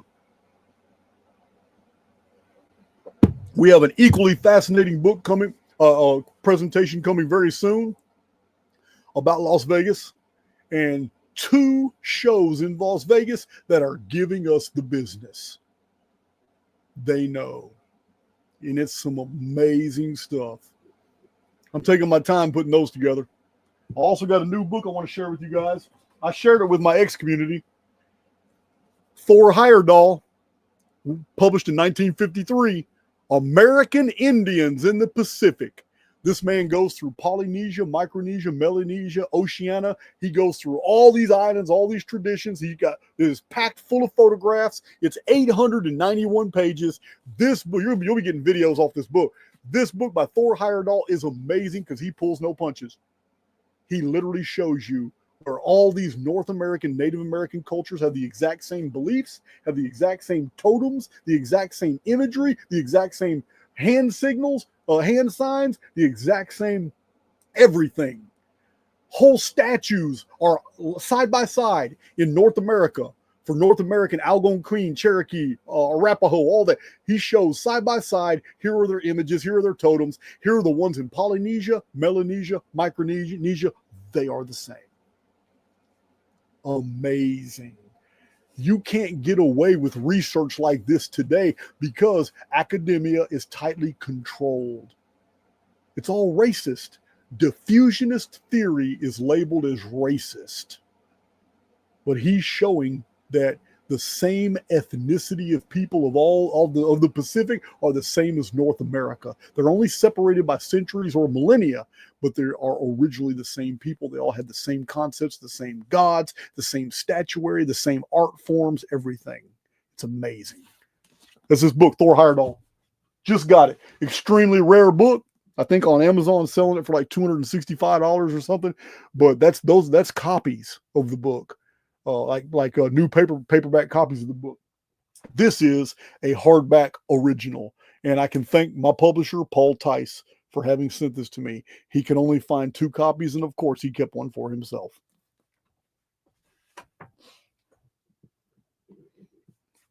All right, guys. If you're interested in joining, we're doing amazing things with Cypher. The link is in the description box. It's an email. You contact me. I send you what you need. Also, you got to check out our new shirts, the new line of Archaix shirts and hoodies and mugs. It's all on the Shopify site in the store right now. You can, for those of you who are really interested in Archaix Academy, a bunch of you got frustrated because the links weren't working, but now every single link on my website, Archaix Academy, they all work. All the chart downloads work. Now we have the new Archaix for Kids link in the description box, and I hope you guys enjoyed this presentation. But it is about time for me to go. I got to find something for my stomach. I think that's I think I covered it all. I'm going to go ahead and play the same intro I played for an outro. I mean, yeah, my outro is going to be the same as the intro since it's so good, and it covers exactly what we're talking about. Let's do it. Let's do it. Love you guys. Some of these trees still standing today were alive when the Alexandrian Library of Egypt was filled with 500,000 scrolls and books from the old world. When Cleopatra and Antony fought against Octavian, when Jerusalem fell to the legionnaires, when Pompeii and Herculaneum were buried alive under the ash of Mount Vesuvius. These ancient trees were alive at the fall of Rome to Odovacar, and then when the whole world was depopulated in the 6th century AD Justinian darkness period, through all of the Dark Ages, the wars of the Crusades, the Middle Ages, the Renaissance period, and the founding of the 13 English colonies that became the United States of America, through the European and the later world wars, all the way till now. When these trees were young, they grew up in a forest of more ancient trees, some fallen, that had been alive and thriving back when the Sumerian culture was disintegrating into the Akkadian Amuru cultures of the Near East. When Sodom and Gomorrah were destroyed, when pharaohs, having found the Giza pyramids half buried in the sand, began building pyramids of their own after the cataclysm. The forest was only one generation of woods before the trees you see here now.